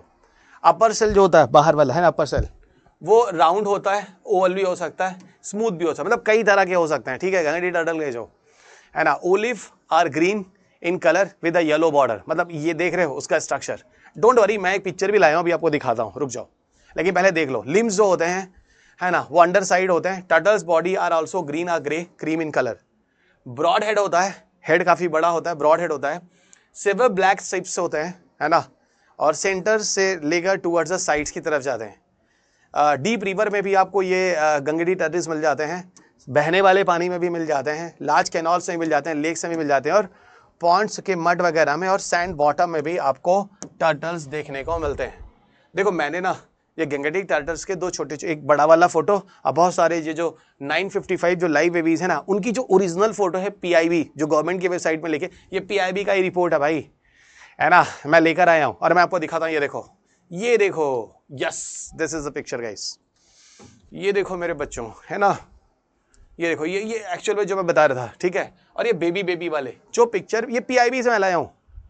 ओके, PIB के जो पेपर में, जो PIB रिपोर्ट से पब्लिश हुआ ना, ये वही पिक्चर है, सेम इज इट, है ना, इट इज जो करंट अफेयर से न्यूज में रहा है, ये आपके सामने है। अब इधर देखो, इंडियन गैंगेटिक टर्टल्स की प्रॉपर्टी देखते हैं ना। Gangetic turtle is important, remember guys, ये ओमनीवर्स होता है, मतलब सर्वाहारी, सब कुछ खाता है। क्या क्या खाता है भाई, है ना। इसकी जो डाइट्स है ना, वो मोलस्कन्स खाता है। मोलस्कन्स एक स्पेसिफिक ग्रुप के एनिमल्स होते हैं जो नॉन कॉर्डेट्स के अंदर आते हैं, है ना, उनको खाता है। इंसेक्ट को खाता है, फिश को खाता है, एम्फीबियंस को खाता है, वाटर फाउल को खाता है, कैरियन को खाता है, एक्वाटिक प्लांट्स को खाता है। भाई एक्वाटिक प्लांट्स हो गए तुम्हारा शाकाहारी हो गए, है ना, और ये फिश खाता है तो भैया मांसाहारी हो गए, और दोनों खाता है तो भैया सर्वाहारी हो गए, यानी इट इज अ ऑमनीवर्स। अच्छा, गैंगेटिक टर्टल्स के थ्रेट्स के पीछे क्या कारण है, उस पर बात करते हैं। देखो, जिन एरियाज में रहते हैं उस जगह का लॉस हो रहा है, हैबिटेट लॉस। दूसरा, कॉमर्शियल एक्सप्लॉयटेशन हो रहा है ना, वो उनका कुछ कॉमर्शियल बेनिफिट होता है, जैसे लोग मीट खा रहे हैं, मीट खाने के लिए इनको यूज करते हैं, है ना, टेस्टी है, क्या है भाई, आप लोग जाने जो खाते हैं। हैबिटेट लॉस, है ना, पोल्यूशन कर रहे हो, कैनॉल्स बना रहे हो, डैम्स बना रहे हो, ठीक है, बैरेजेस बना रहे हो, ठीक है, flood plain drainage area, agriculture expansion कर रहे हो। इन सब एरियाज से क्या हो रहा है, गंगा के पानी और गंगा के जगहों पर जो रहने वाले एनिमल्स हैं, उनका उस तरह का पोल्यूशन वगैरह आ रहा है ना, जिससे उनके पॉपुलेशंस में कमी देखने को मिल रही है। Commercial exploitation. फिश स्टॉक जो खाते हैं ये मछलियाँ, ठीक है, उनका फूड ही कम कर दोगे, है ना। अब over fishing leads to the reduction in the fish stock. अब बताओ, फिश खत्म हो जाएगा, ये बेचारे कहाँ से फिश खाएंगे भाई। अब समझो जरा, है ना, एकदम, मतलब जैसे हमारे बंगाली फ्रेंड्स होते हैं ना, दे लव फिशेस, तो ऐसे ये भी जान लो, अब उनका खाना ही बंद कर दोगे यार, तो कहाँ से दे विल सर्वाइव। तो ये कुछ रीजंस है बच्चा, थोड़ा सा ध्यान देखना, है ना, थोड़ा हंसी मजाक में कोशिश कर रहा समझाने के लिए, पर these are the reasons behind the loss of the Gangetic turtles. अगले टॉपिक की तरफ चलते हैं, Indian forest and would certification scheme, IFWCS। कुछ नहीं है, 1-2 लाइन में चीजें, थोड़ा सा देख लो, ऊपर चलते कहीं अगर आ गया Indian forest and would certification schemes, तो थोड़ा सा देख लेना क्या है ये। ओके, फॉरेस्ट एंड वुड, ठीक है। तो ये ऐसी स्कीम है फॉरेस्ट और वुड के कंजर्वेशन की बात करेगा, बहुत सही। अब देखो ministry of environment, forest and climate change recently क्या कहते हैं, ये लॉन्च करते हैं Indian forest would certification scheme, ठीक है। ये इस स्कीम को लॉन्च करते हैं, ठीक है। क्या है ये स्कीम, इसका ऑब्जेक्टिव ये है कि the aim is to provide voluntary third party certification system, ठीक है। एक थर्ड पार्टी सिस्टम की तरह काम करता है और इसका काम यही होता है कि जो फॉरेस्ट है उसका सस्टेनेबली मैनेज किया जाए और दूसरा एग्रो फॉरेस्ट्री प्रैक्टिसेस को भी अच्छे तरीके से अपनाया जाए, ठीक है। एग्रो फॉरेस्ट्री प्रैक्टिसेस को भी अच्छे तरीके से अपनाया जाए।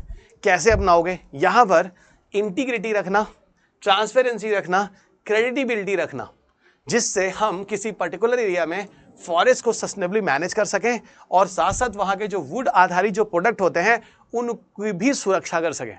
यानी कहने का मतलब है दोस्त, ये पूरा का पूरा जो स्कीम आई है, स्कीम का उद्देश्य यही है कि सस्टेनेबल मैनेज किया जाए और वुड बेस्ड प्रोडक्ट को मैनेज किया जाए किसी पर्टिकुलर एरिया में सस्टेनेबल तरीके से, ताकि वहां पर अगर हम वुड वगैरह को यूज कर रहे हैं तो भी वहां के किसी इन्वायरमेंट में किसी इकोसिस्टम को डिस्ट्रॉय नहीं कर रहे हैं, यही कहने का मतलब है। सर्टिफिकेशन का स्कोप क्या है, सस्टेनेबल फॉरेस्ट मैनेजमेंट, ठीक है सर समझ में आ गया। फॉरेस्ट को मैनेज कर रहे हैं सस्टेनेबल तरीके से, फॉरेस्ट के रिसोर्सेज को यूज कर रहे हैं लेकिन फॉरेस्ट को एक्सप्लॉइट नहीं कर रहे हैं, बहुत सही, यही हो गया सस्टेनेबल मैनेजमेंट। वही management of the tree outside forest, yes, जो फॉरेस्ट के अगल बगल के जो ट्रीज वगैरह हैं उनको भी मैनेज किया जा रहा है। ये देखो, this include the sustainable management practices of trees grown outside the recorded and notified forest. मतलब ऐसा नहीं है कि इस एरिया को अगर हमने जंगल घोषित कर दिया है वन, तो यही रहेगा, उसके आउटस्कर्ट एरियाज का भी प्रोटेक्शन इसके अंदर होता है। ये अच्छा पॉइंट है जो यूपीएससी आपको कंफ्यूज करने के लिए देगा, ठीक है। सच एंड द, जैसे कोई फार्म लैंड है, प्लांटेशंस कहीं पर लगाए गए एरियाज हैं अगल बगल जंगल के, या एग्रो फॉरेस्ट्री है, एग्रीकल्चर प्लस फॉरेस्ट्री मिला के किया जा रहा है ना, अर्बन एंड रूरल फॉरेस्ट्री है, इन सब चीजों को इसके अंदर कवर किया गया है स्कीम के अंतर्गत, ठीक है, जिससे वहां के सस्टेनेबल फॉरेस्ट मैनेजमेंट को किया जा सके। अब देखो इसके लिए कौन कौन सी नोडल एजेंसीज हैं, अगर हम देखें भारत में नोडल एजेंसीज में Indian forest and would Certification Council है पहला, ठीक है, जो काम कर रहा है scheme as a multi stakeholder advisory body. दूसरा Indian Institute of Forest Management Bhopal है, जो इस तरह की रिस्पॉन्सिबिलिटी कर रहा है, मतलब इन चीजों को सुपरविजन कर रहा है, ऑब्जर्व कर रहा है। तीसरा national accreditation board for certification body, और चौथा है ना, ये तीन चीजें हैं। अच्छा, tree outside the forest standard का कौन कौन से ट्रीज, क्या क्या मतलब है, इसका मतलब होता है एक सेपरेट स्टैंडर्ड है जो इंट्रोड्यूस किया गया है पेड़ पौधों के लिए, जो एक्चुअल में फॉरेस्ट के अगल बगल के एरियाज होते हैं, जो generally tree grown outside recorded and notified forest, ठीक है। और जनरली यहां पर आपको बताऊं तो ये वैसे अब मैंने आपको समझा ही दिया है, प्लांटेशन, एग्रो फॉरेस्ट्री, सारी चीजें आती हैं, ये चीजें मैंने अभी आपको पीछे ही समझा दी। What is the meaning of tree outside the forest standard का मतलब क्या है, बेनिफिट्स क्या है। देखो इससे बेनिफिट यही होने वाला है कि मार्केट इंसेंटिव्स अच्छा होने वाला है, बहुत बढ़िया, आपका बढ़िया प्रॉफिट होने वाला। एग्रो फॉरेस्ट्री में एग्रीकल्चर और फॉरेस्ट्री दोनों कर रहे हो एक जगह पे, तो ये आपको डबल इनकम सोर्स हुआ कि नहीं हुआ, एक आपको ये फायदा मिला। दूसरी तरह से अच्छा यहाँ फॉरेस्ट का मैनेजमेंट हो रहा है, दूसरा यहाँ पर एक तरह से विश्वास है और यहाँ पर एक तरह से ट्रांसपेरेंसी है, चीजें काफी फेयर हैं, ठीक है, यहाँ पर मतलब किसी तरह का एक्सप्लॉयटेशन नहीं। और तीसरा यहाँ पर जो स्टेट फॉरेस्ट डिपार्टमेंट्स हैं, ठीक है ना, उनको भी बेनिफिट मिल रहा है, जो फार्मर्स है उनको भी बेनिफिट मिल रहा है।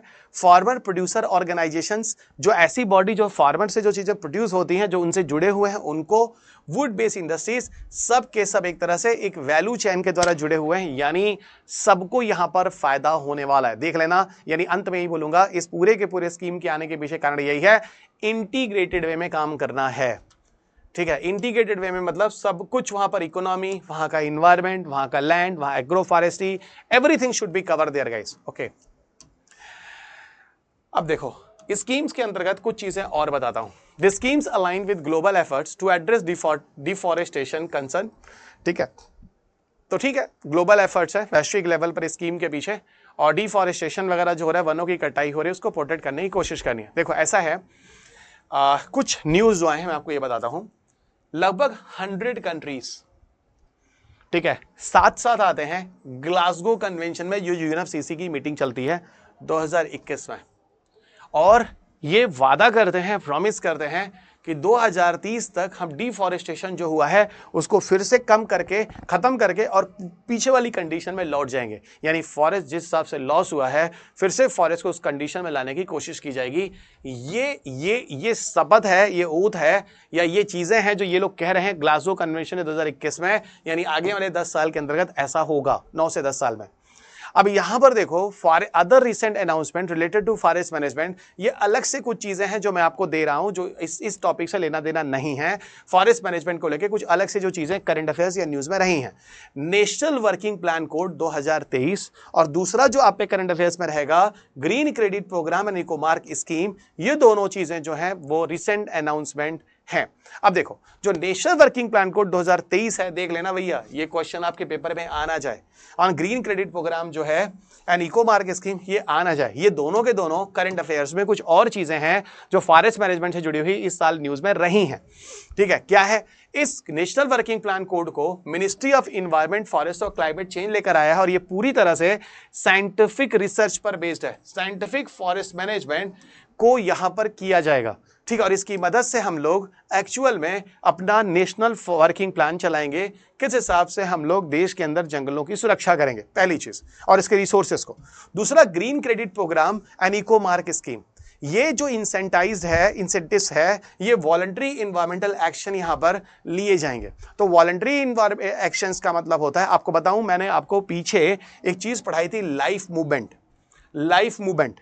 आप एक काम करना, जब मैंने इंडिया के अंदर वेरियस एक्ट्स और प्रोग्राम पढ़ाए थे, यानी लेक्चर नंबर मेरे ख्याल से 3 होगा, एक बार लेक्चर नंबर 3 पढ़ना इन्वायरमेंट में, मैंने वहां पे लाइव स्कीम दी हुई है और वहां पे मैंने ग्रीन क्रेडिट प्रोग्राम पर चर्चा की है, जहां पर मैंने सीबीडी के बारे में बात किया था, कन्वेंशन ऑन बायोडायवर्सिटी। दोबारा मैं नहीं बोलूंगा, इसका मतलब आप पीछे से क्लास नहीं सुन रहे हैं। अगर अभी भी आप लाइफ मूवमेंट नहीं समझ रहे हैं, लाइफ मूवमेंट मैंने कहा था it is a very important India based schemes और प्रोग्राम्स में।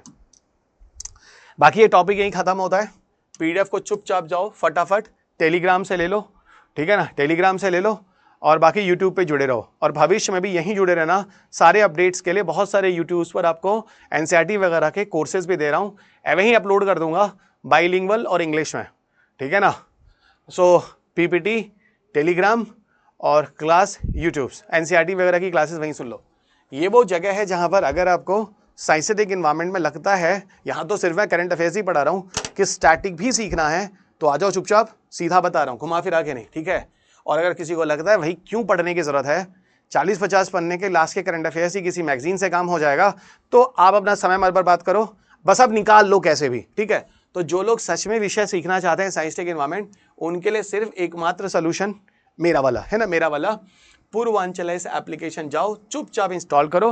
आगे आने वाले 25-26 के लिए यहीं पर सारी क्लासेस अवेलेबल है ना, नॉमिनल कोर्सेज होती हैं, जाके ले लो।